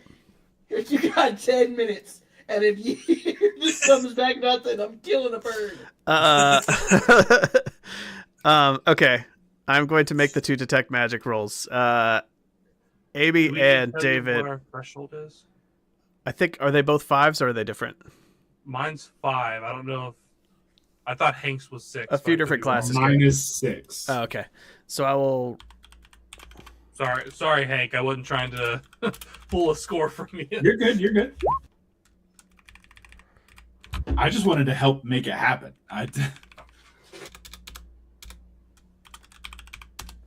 Without us having to sit here for an hour Whoops. studying this Casting thing. it over and over again. I have to reroll one because I typoed it. Your threshold is what, Bill? 5. You got it on a 5. Good job. Ooh, Um, what a hot dog. you're examining it together. You're talking. You're studying it. You're feeling it. You're touching it. You're investigating it for a period of time. And Bunglebone is like, Bunglebone's like, it might not be magic. I don't know. There's something weird about the reflection, but that could just be a trick of the light or something. And then trick of the light. But I'm just trick of the light. You got a 5 on your detect magic, and this is indeed a magical shield. It is enchanted with arcane magic that enhances its properties, and it may have some other. I'm trying to see specifically. Knows if the object, place, or creature in question is magical. If it is enchanted, affected by a spell, or possessed of some innate kind of magic. Here's as much as you know. This shield is enchanted. Enchanted shields are very valuable and very rare. It is enchanted with arcane magic, not fairy magic and not holy magic, but the type of magic that that your magician, sorcerer, witchy types do. And it seems to have some special properties, but you can't quite figure out how it works or what it's supposed to do. There's something very strange about the reflections in it, and it seems like the reflective surface plays games with light and motion in front of it that create weird imagery and weird interactions that a standard mirror would not. And on top of that, it is an enchanted shield, and so it's going to have bonus stats on top of a normal shield. In the process of studying it, you also see that it has heraldry inscribed on the back that matches the heraldry of the guy that you fought out in the first room. Same exact heraldry that was on his armor, but is etched on the back of it.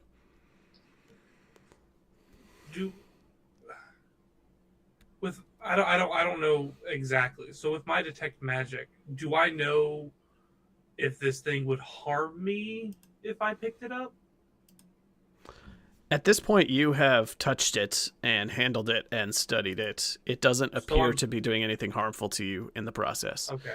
But you don't know all of its properties. You can tell that it's enchanted with arcane magic, that all magical shields of this nature are going to naturally offer some additional protection because the process of enchanting a shield is going to reinforce it and make it stronger.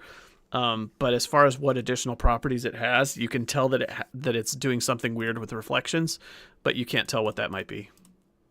Okay.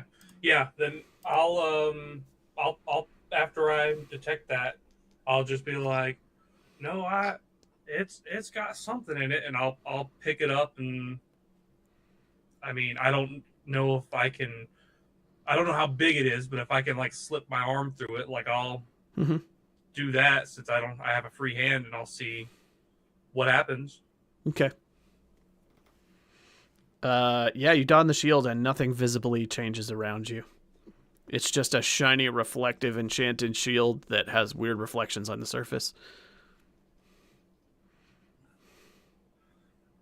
Well, I guess in the words of the immortal Fey King, I believe I call dibs. And I don't think we found the thing we're looking for. Was it a gemstone? Or was it this shield? It was a gemstone. Okay. No, but maybe the shield... The shield... Sorry, go ahead. There isn't, like, I'm looking at the back of it and all that. I don't see any, like, embedded gemstones in it. Right. Right, okay.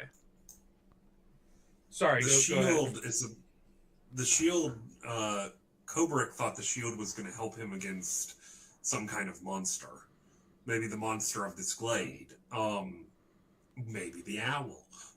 So we can take the shield back out and see if we can find those stones that he mentioned. Because we're not going forward that way. Yeah. I mean, maybe Kubrick ate it. I'm assuming that, cause you said the shield heraldry matches the one that was on the armor of the person we saw. Yeah. I am assuming that is Kubrick. Might be elite, might not, could be one of his biggest fans, but Yeah, I think that's right. If it's not, it is this Sir Clyde something, whatever it was, I forgot already. No, I think you're right. Yeah, I think Sir it was Chide, Kubrick. and he threw on Kubrick's armor for whatever reason. No, I think you're right. That was probably Kubrick, but what was he doing trapped down here?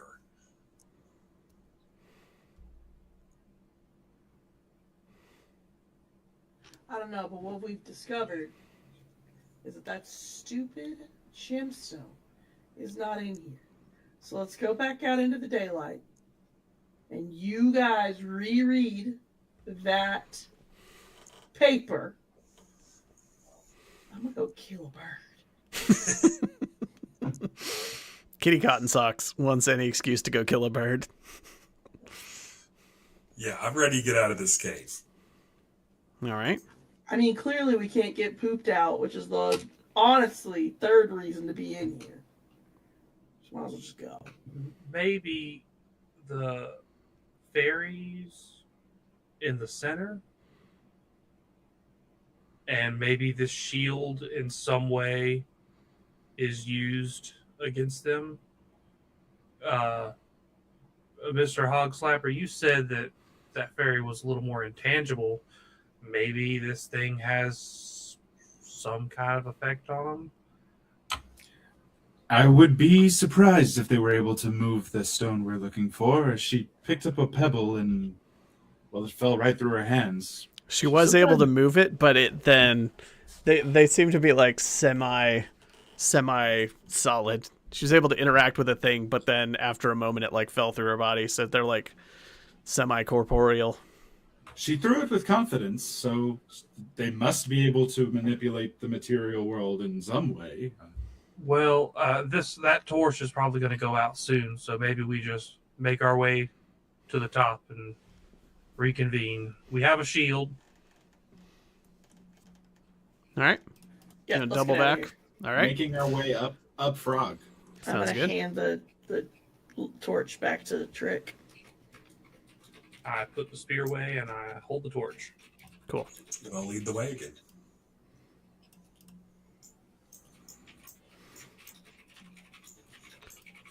What's a wiving stone? I'm so glad you asked. You don't know. You've never heard of a Why are wiving you stone. glad that I asked? Because it seems to be a proper noun reference to a specific thing that you have not that you're not familiar with. It's because it's the first intelligent thing we've done. I should have just killed that bird. That would have been the second thing. I'm scooting people up. Sorry if it messes things up. All right. You emerge. You backtrack through the room with the gnawed roots and the gravel, the room with the broken up statue pieces where you found obsidian stones and the discarded half-eaten belongings. You make your way back out into the main chamber. The light of day is still shining through from outside. You can still see the undead thing lying in a heap, just doubled back on itself, reeking. I'm gonna climb up and start making my way out. Sounds good. Time to get out of this place. Josh, I'm just going to declare that while we're traveling, and even as like once we're out of this mouth, I'm occasionally looking like in the shield out at stuff and seeing if I notice anything strange. Sure. You see blurry, strange reflections the whole way out of the cave, but nothing particularly of note other than that. Okay.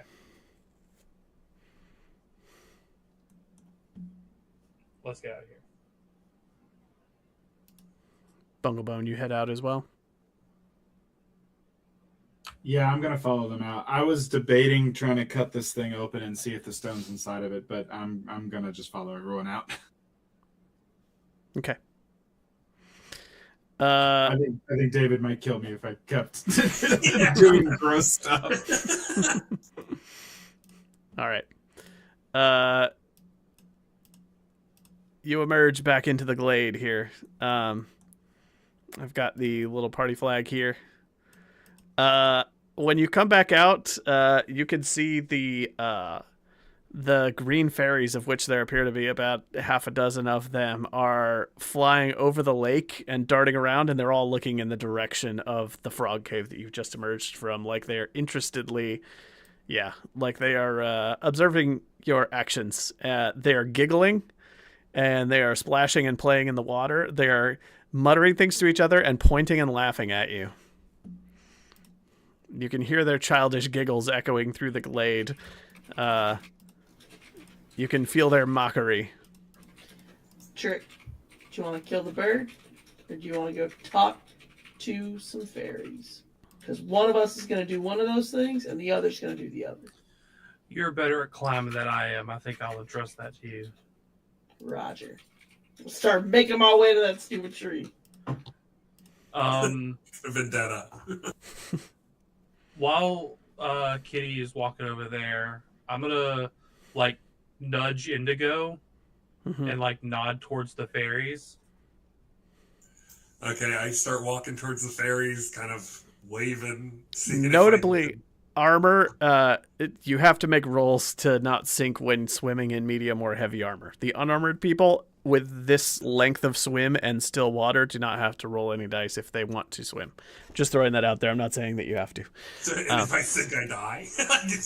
Yeah, you might. Josh will drown you. Make no mistake. It doesn't matter if you've been playing in like the streams campaign for 2 years with this character. He will drown you. That was a little different. Stop at the end, and I try and call out them to over him here first. and see if they'll come to me first. Yeah. Okay. They look at each other, they point, they laugh, they mock, they splash, and then eventually one of them over on the sidelines looks at the others, gets like a sly look on its face, and then flutters up right in front of you. This one is a little female fairy with like curly little, all green, all translucent. You can partially see through it, with little curly green horns on top of her head, and like dragonfly wings buzzing, leaving behind little sparkles of pixie dust. And she is floating just above the surface of the water, darting around like a dragonfly does, and gets right up in your face about 3 inches away. It makes intense eye contact with you, and then she goes, to try to scare you. I jump. I flinch. She laughs and laughs and laughs and goes and jumps in the water and splashes around. She mutters something to you in Sylvan. I understand, Sylvan. You understand Sylvan? Yeah. Who all I understands was Sylvan? part of the Sylvan Let's get a Learning list of- Center. I also understand Sylvan. Okay, cool. I do know Sylvan. Nice. 3 people know Sylvan. That's Amy does not know Sylvan. Kitty knows how to negotiate with owls. That's what she knows. cool. In Sylvan, she says, "Silly big folk, lost are we? Lost are we?" She splashes in the water and zooms around, and you have to wait while she does a lap around the entire lake while laughing at you and flying on her back and splashing in the water and imitating the way that you jumped. She's going "Ah, ah," over and over on the other side, and all of her friends are laughing and pointing at you. And darting around the center island. Eventually, she cycles back around and is hovering over the lake, like waiting to see if you'll do something else entertaining. As she comes back, I'm gonna pull out a pipe, a mossling. It's a pipe of mossling make. I'll put it in my mouth. I'll light it and just take a big puff and blow smoke kind of out in her direction. Okay. I'll try and blow like smoke rings towards her. Okay. She's going to and she's like, she's mad and she's shaking her fists like this, and then she flies up to you and tries to kick your pipe, but it just barely nudges it. Her foot mostly goes through it, although you do feel it budge a little bit, like it got bumped. Like she tries to just full on kick it, and then she gets frustrated, and then she flies around you in circles to try to make you dizzy. As she's flying around, I'll hold out the little end to her. Would you like some? She turns and looks at her friends. One of her friends is back over the lake and going. And, yeah, she's going to go up and try to take a puff of the pipe. Is it anything special? So I didn't know there was types of pipe weed to be considered. But this pipe does have an effect that the smoke makes people nostalgic. Oh. It is a trinket that I rolled for. Okay. Nice. All right, she'll take a couple of puffs. And it was found in a pile of compost. I don't know if that. She looks a little dizzy, and she's floating around, and she seems kind of high, and then she's gonna like sit in the sand and stare at the frog, and say, she sits, and in Sylvan to herself she goes, "I miss his ribbits." In Sylvan, I will. Would you tell me more about his ribbits? Was he a dear friend, or? She nods.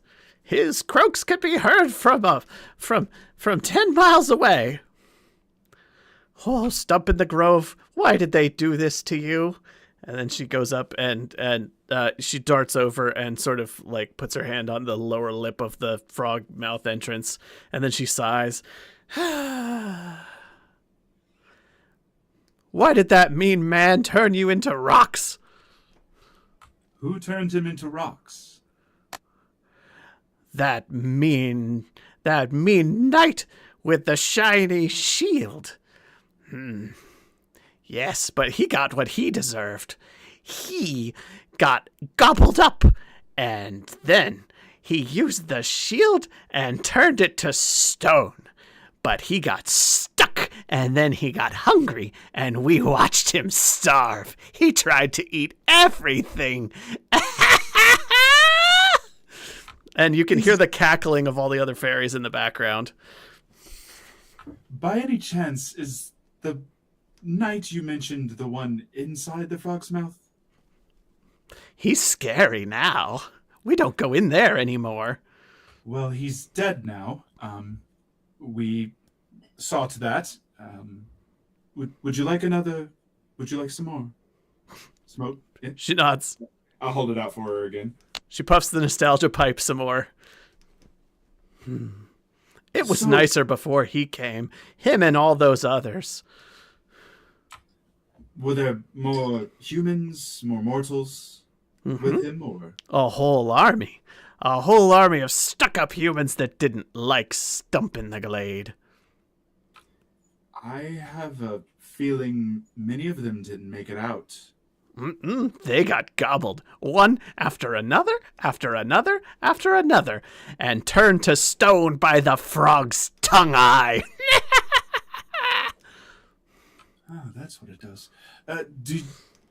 By chance, did you happen to see a yellow rock about this big? Moves on its own from time to time? Shiny Shield Man had it, yes. It helped him find this place. He thought it could help him find his way out, too. Not when he's in a frog's belly. Did Shiny Shield Man have it when he died? Mm-hmm. Do you have it now? Mm-mm. Does the owl have it now? Who? The owl. Yeah, they say who. That over there in the... Who? Yep, who, towards where the cat is going. No. I'm halfway up that tree. Yeah, there's just a cat climbing the tree in the background with a knife in her mouth going, get this friggin' owl. He took it down there. He took it into the frog. Mm-hmm. Into Stump in the Grove. Mm-hmm. But we didn't see it in there. Can anything get out of it? Must be down there. I By didn't chance, take it. Are you able to move rocks, physical things? Can you pick things up and move them? Your words are getting tricky. Fair enough. Pick this up, and I'll grab a stone and hold it towards her. And it's like a little stone, maybe the size of my palm. She tries to lift it up, gets it to go. She struggles, gets it to lift up a little bit, and then it falls through her hands and right to the ground. Can't move things here. Not fully real here. Wish we could go home. It's been so long in this glade. How do you go home? We've been trapped here a long, long time. Don't even know how long. As long as the nut hatches. Longer. This was our glade. Back before the frog moved in. And then the nut hatches. Nutcap, sorry. Nutcaps. Then the nutcaps. Then the people came. And messed it all up. So you got trapped here before Stump in the Grove did? Mm-hmm. Are there any small folk like you that are fully here, that are here, can move things? What was David's question? I was wondering if they thought they were in Fairy. This place is in between. A little of there, a little of here. That's why we're only half real. It's frustrating. That's what Kubrick was worried about. He was worried that there was a place where the kind of space between worlds was weakening. What was say your thing again, Hank? Are there any small folk here that are fully here, that can move things? Only Nutcap, the one that's not dead, but he's grumpy.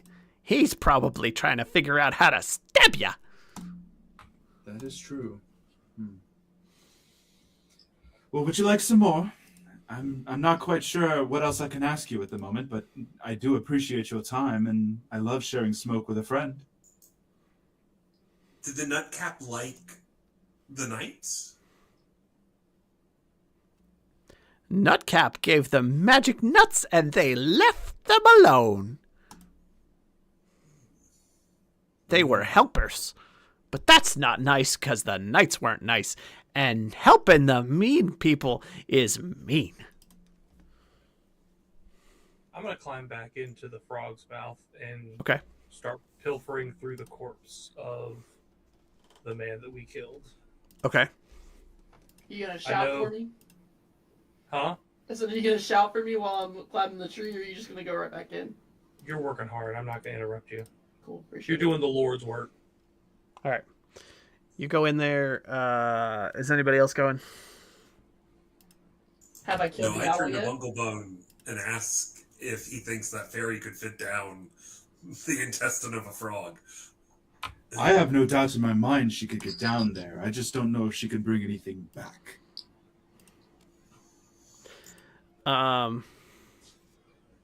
Yeah, that seems correct. They could probably go down that super narrow tunnel. Okay, so you're going in there, back into the frog to find the corpse of the dead guy? Yeah, that's where I'm gonna start. I'm just gonna. All right. Describe what you're doing. You're like searching the body again. I mean, I know that the body itself was searched. I don't know how much was really left on him. But like as far as searching outside the body, I know that he ate a bunch of stuff and his stomach was distended. I'll pull out my dagger and gut him and Sure. start pulling out stomach contents. All right. You do that. You cut him open. Inside the stomach, paper, roots, rocks, little gemstones. There's actually 4 more of those obsidian shards, just like the ones that you found. And as you're sifting through, you see something pale yellow glowing inside of the contents of the belly. You start pushing things aside, and you realize that there is a pale yellow prism-shaped gemstone about 2 inches long inside of the belly, glowing. Okay. I'm going to pocket it along with the other obsidian, and I'm going to walk out clearly covered in just rot and flesh and guts. Smelling gross. Smelling awful. And I'm going to holler over at Kitty, who's climbing the tree, saying, like, The owl is not going, in his body. You're going to have to check the owl. I've just got like my sword at my side and I'm climbing up the tree. The owl is flapping its wings big to try to be scary and going, whoo, whoo, right above you. I'm and pissed. kicking at you and climbing. clawing at you. No. This thing is dying today. 3 of the fairies go darting in your direction when they see you messing with the owl. There's now a cloud of little angry fairies just flying full speed towards you, and they start spiraling around you and kicking and biting and pulling on your hair, but they're only partially able to interact with you, and so it's mostly really irritating. Well, I don't speak Sylvan, so I'm just gonna start like hissing and meowing at them and like keep climbing, and I'm just shouting like between hisses and like meows. I'm like, "Give me the stone, owl! I know you have it." There's chaos happening up that tree right now. While all that's happening, I'm gonna walk over to the other 2 here. Be like, you guys, I just found 4 more of those obsidian rocks, and I'm glad we get to keep all the treasure. I thought I found a 5th one, but I did find the gemstone that they're looking for. We could probably try to figure out how to get out of here now. Oh, so you're having a jape at Kitty's expense? Oh, no, I fucking hate that owl. Oh, Woo, woo. fair enough. I suppose not all of you will eat centipedes, unfortunately, so eggs might be next best on the menu. My small pixie friend, fairy friend, I didn't catch your name. Please hold, your call is important to us. Names are important to the Fae. That's asking a lot. Well, I'm hoping maybe a favor for a favor in the future. I am Midori of the adventitious glade. And I am a Miffy. You don't know what the hell that means. How do you spell that? All of it. I spelled You'll have to take your Midori best like Midori, like the alcohol Midori, but I'm gonna just take a stab at the rest.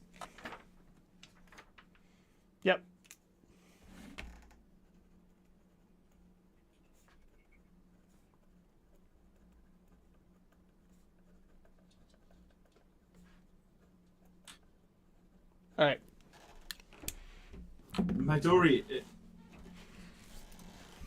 have you tried recently to leave the glade?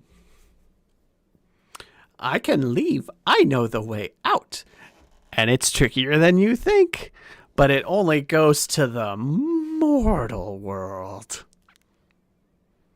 Hard to get back where we came from. It's all closed up. There's no way for you to go back to Fairy. That's a shame. Does this gemstone not show you the way to... could we open up a door for you? No, it doesn't do anything like that. It just floats and points. It finds ley lines. And I'm assuming a ley line isn't what you need to...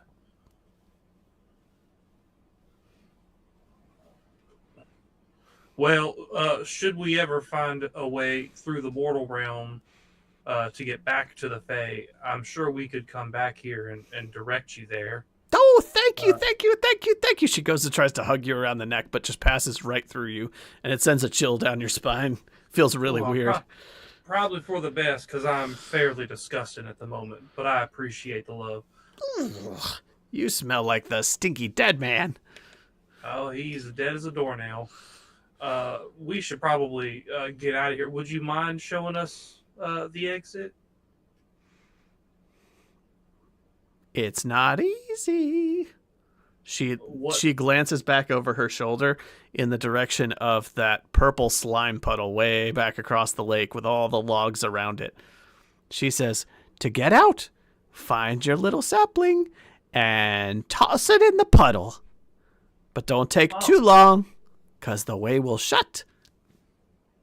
And then she goes darting around the lake again. The what? Oh, well, I pointed out our little sapling when we got here. Easy enough. Kitty, did you find the inside of that owl yet? If Josh will let me, yeah. Go for it. That thing's dead.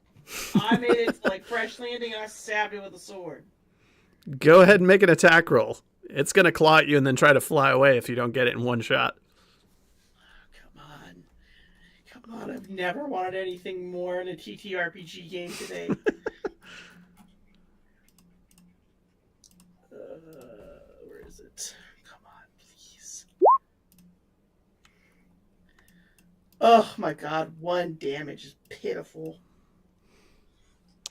Yep, you have stabbed the owl. It squawks at you, and then it's going to fly away and hooting and dropping feathers along the way. It's going to perch right on top of that nearby nutcap tree, and it's hooting and hollering, and all of the fairies around you are furiously angry. You now have 3 fairies just spiraling around. One of them is like lifting an acorn like it's a bowling ball and walks and flies way up above your head with it and then drops it on you. And it just goes, dunk. It's just very annoying. I guess I'm going to sheath my sword, start climbing down. I'm going to holler over at Trick and be like, damn thing's going to get protection with the nutcaps. But I will get the sword. Or the stone. We're going to have to find our way back here to let these fairies out. One of the 5 obsidian I just found out turned out to be just covered in guts of a monster. It turned out to be the yellow stone we're looking for. We can come back and get revenge because that owl ain't going nowhere. Fair enough. Sheath my sword. You live another day because of my grace. Whoo! Whoo! You! You! Wicked you! It does beg the question of how the owl got here in the first place. I mean, I imagine he had a mommy owl and a daddy owl like the rest of us did. Let's go find our sapling and get out of here. All right. All right. So you head back over to the sapling mound. It'll take you a few minutes to hike your way back over there. In the meantime, there are 3 fairies just constantly spiraling around Kitty, harassing her incessantly, screeching and flying in your face, flying through your body and around your feet, and trying to pull your hair and mess with you the whole way. And you make it across the glade to the little grove of saplings. When we first got here, I'm pretty sure I found our sapling You did. before. And it was still, yeah. Yeah, you can go ahead, and it is just barely poked out of the dirt now. Just like one little green leaf and a little sprig. Yeah, I'll grab it and make my way over to the purple portal pit Okay. with everyone else. All right. Everybody follow? All right. You go over to the pit. You're all standing around the purple slime pit now. And she did say just to toss it in. That's what she said. Do I know of this magic of any kind? I don't know how to Or would answer I that. have- It's not anything familiar to you. You've not seen this purple slime Okay, before. that's what I was wondering is Okay. if this would be something that can be familiar. Okay, yeah, I will yeet sapling in there. Yeet a sapling. All right. It splashes in the center. It's like Jello, just bloop, bloop, bloop, and it slowly sinks down into the middle of the puddle, and then nothing happens. But after about a minute or two, there's a blub, blub, blub, blub, blub, blub, and there starts to be a bulge in the middle of the purple puddle, and very suddenly, and sort of startles you, a huge tree just blasts up out of the purple slime, and it grows and grows and grows and grows and grows straight up until it punctures through the cloud ceiling over the entire glade, with little branches spiraling up like a staircase all the way up, and it punctures through the clouds, which part and make a little hole, and up through the clouds you can see what appears to be more forest. There's it's dark up there through the hole, and you can see another forest canopy, like you're coming up through the ground of another forest. I say we take this stairway to heaven and get out of here. It seems our best option. Why not? I follow. All right. The tree continues to grow as you are ascending it. So it's always moving underfoot a little bit. And you make your way all the way to the top to the cloud shelf, and you can see all of the fairies zooming around below, staring at you. You see the nutcap buzz out, and he's watching you from the road down there, shaking his fist with a dart in it. And as you make your way to the top, the tree is aging rapidly, and you can hear it starting to creak and crack underfoot. But there's sort of a shelf on top of the clouds where it turns into soil, and as you climb your way out, you pull yourself up, and you seem to be in Dolmenwood, in a similar area to where you were lost previously. Not an exact spot that you recognize, but it seems like a similar part of the Aldweld. And as you all emerge one by one, you look down below and you can hear the creaking and cracking of the tree, and the branches around the outsides that you used as a staircase start to slowly wither and fall off one by one in sort of a random order. And the trees turn brown and die and fall off until there's just a withered old trunk, which then cracks at the base and falls over, adding one more to the heap that are sitting on the ground down at the bottom. And the clouds slowly close back in and cover up the hole.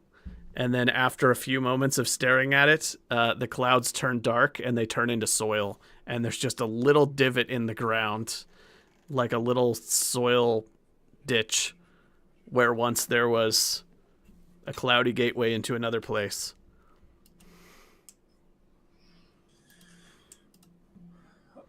All right. Well, fellow party members, I believe I did a fantastic job of getting us lost. Does anyone know where we're at so we can get back and get paid?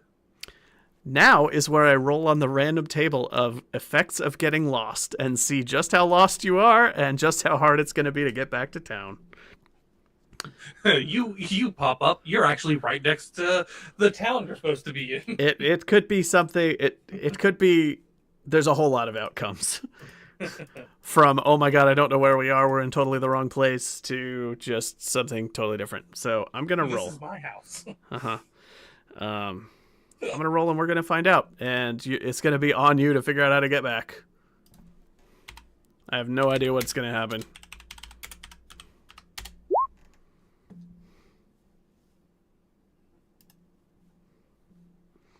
Alright.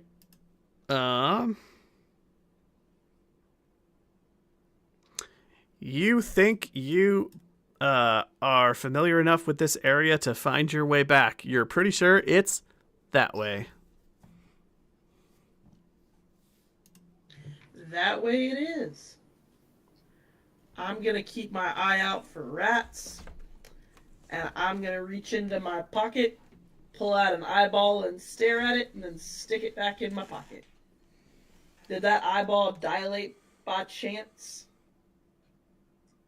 Because if it did, that means it's going to rain. I don't like getting my fur all wet.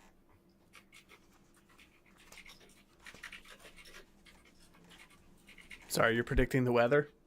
Yes. Is it going to rain? Because if so, the eye in my pocket would have dilated. Okay, I will check the weather. Just give me a moment. I just don't want to get my fur all wet. I'm in nice clothes. Do Okay. you have an umbrella? If everybody can go a few more minutes, it would be good if we could. Don't you have an umbrella? Yeah, but his umbrella turns off the lights. Let's see. I have a parasol. It's only used to block out sunlight. It doesn't do anything for the rain. I bet that parasol used to belong to a vampire. I've often wondered that. I mean, the room I took it from, the guy wasn't a vampire. He was mortal. Yeah, but he And oddly died enough, from he it. wasn't dreaming about it. So I just figured he wouldn't miss it. I mean, that's fair. You know, I gotta give props to you. You don't steal money, but you do get cool things. Dude, we need to go, like, rob some more houses. It's a shame. We are having to lay low for a little bit.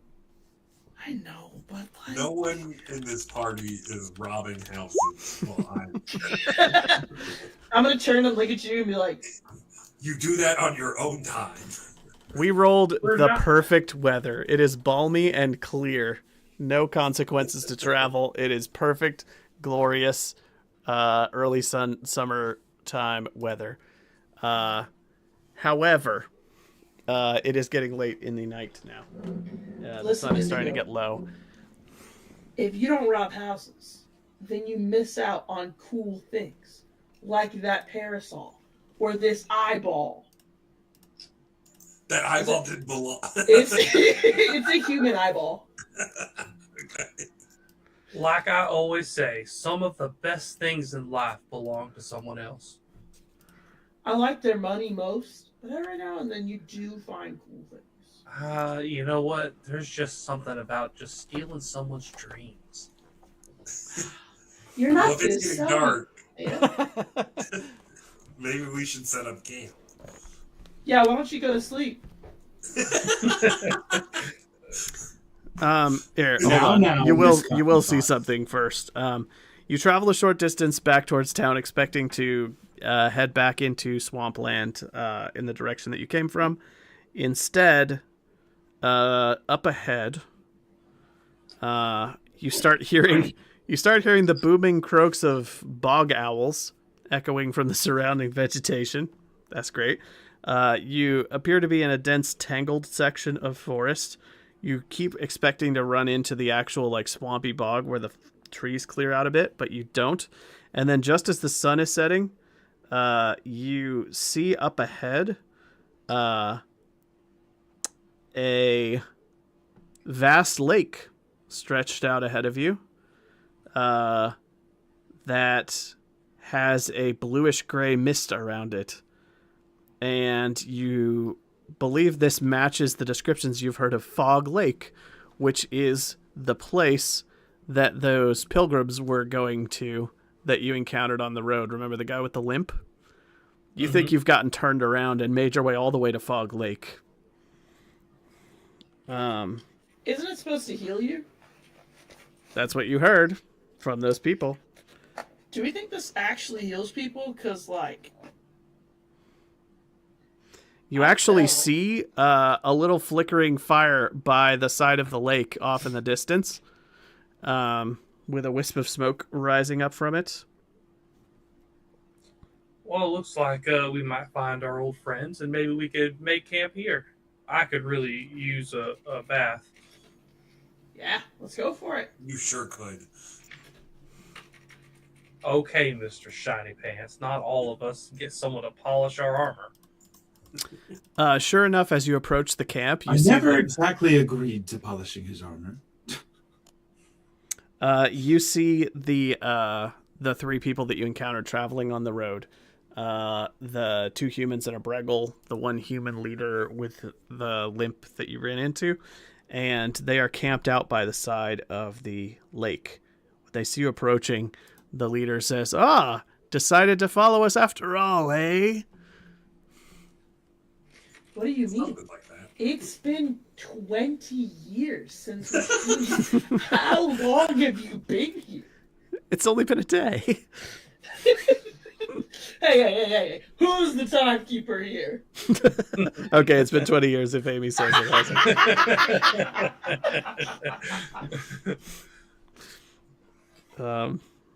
One of the Breggles is just a skeleton. Well, fellas, we actually just happened to turn around, but if you don't mind sharing your campfire, it sure would be nice to have some company for the night. How's the lake treating you? Oh, well, I touched the crystals, so I'm sure it'll be better one of these days. Anytime now. I'm just waiting. I bet when I wake up tomorrow, it's going to be all better.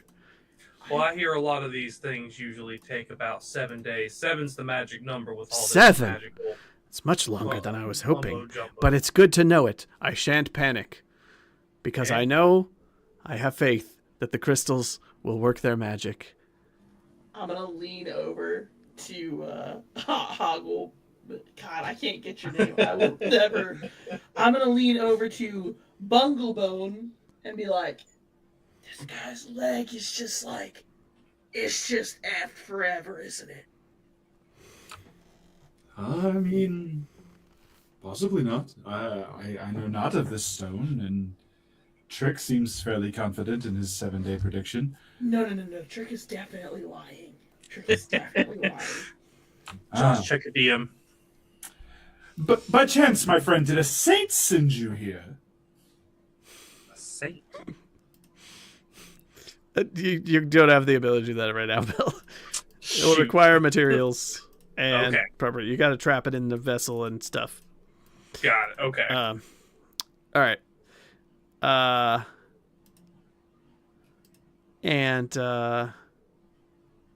just saw your other question.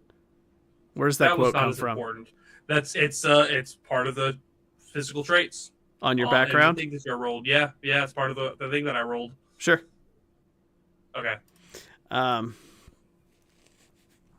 right. Anyway, since it is late and we are nearing the end of our adventure, here's what's going to happen. You're going to camp through the night and not be bothered. These folks know the path that they followed to get up here. It is a dirt trail called the Cave Path that eventually connects down to the east-west trade road that goes directly to the woodcutters' encampment. So you can actually find your way back to town from here in the next day-ish, maybe day and a half if you're traveling encumbered, and also have the if you decide to travel with the the guy with the bad foot is going to travel at about the same speed as your heavily laden knight. So so they will actually backtrack with you. He spends the whole time talking about how his foot's finally going to be better and he's just waiting for it to happen. And every day he keeps saying, I think it's better. Look. And then he sort of looks disappointed and he's like, it's all right. I think it's a little better. You're not sure that anything is really happening. He tells you tales of the crystal caves that they went into by the lake out there. That they were fantastic and that you should go see them sometime. And you eventually make your way back to the woodcutter's encampment and request an audience with Lionel. We will start our next session back at the camp, but I'm going to give out experience as though you have returned to the camp with your treasure and various accomplishments. So give me a second to figure out your total XP that you have all received. If you wouldn't have let that bird fly away or let me got up there sooner, he'd be dead. He had 2 hit points and you rolled a 1. I was going to say, It's you not should my have rolled higher fault. than 1 for damage. That's kind of on you. All of my damage went into that stupid centipede. Oh, how does healing hit points work in this game, Josh? You recover 1 per day of rest, but yeah, give me a minute because I'm totaling up a bunch of stuff. Right, yeah. Sorry. How many obsidians were there total, Bill? 7. Okay. Got it. 7. I had to scroll down. I had to scroll down to check because I initially was 3 and then I found 4 in his stomach. So, magic items do not grant experience because they benefit your characters in other ways. So we're not going to give experience for the shield, but the value of all of the other treasure gets converted directly into experience. That pendant is worth 1,000 gold. It's worth more than all the obsidian combined. It is a very nice silver pendant. The obsidians all together. You don't have to write this down. I'm just rattling it off as I go. The obsidians are worth 50 gold apiece, so that's another 350 gold worth of treasure. You also are getting experience for the various battles that you fought. And then I am giving you milestone experience for successfully let's see. There we go. Let's see. There's 2 categories of experience. Some of it is per character and some of it is for the group. For the group is the total value of all the treasure that you found. I'm also going to preemptively give you the 400 experience for your quest reward, regardless of what happens from here. Because that was what you were promised for retrieving that stone.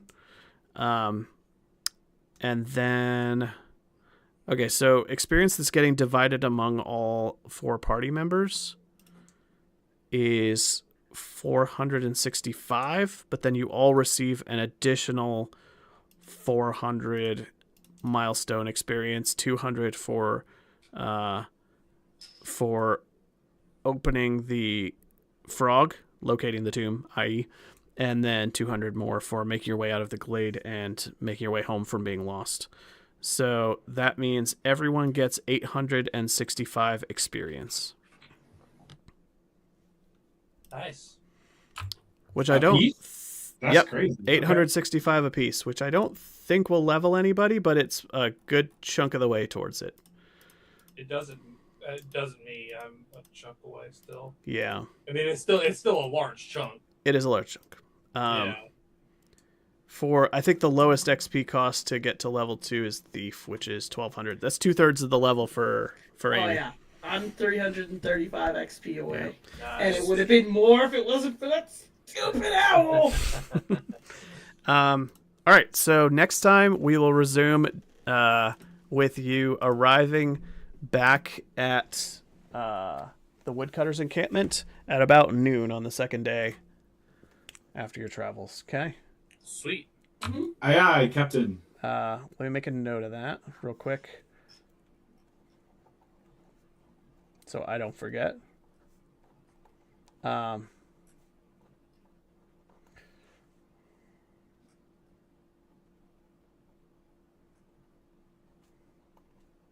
And you're arriving at noon via the East Road. Sweet.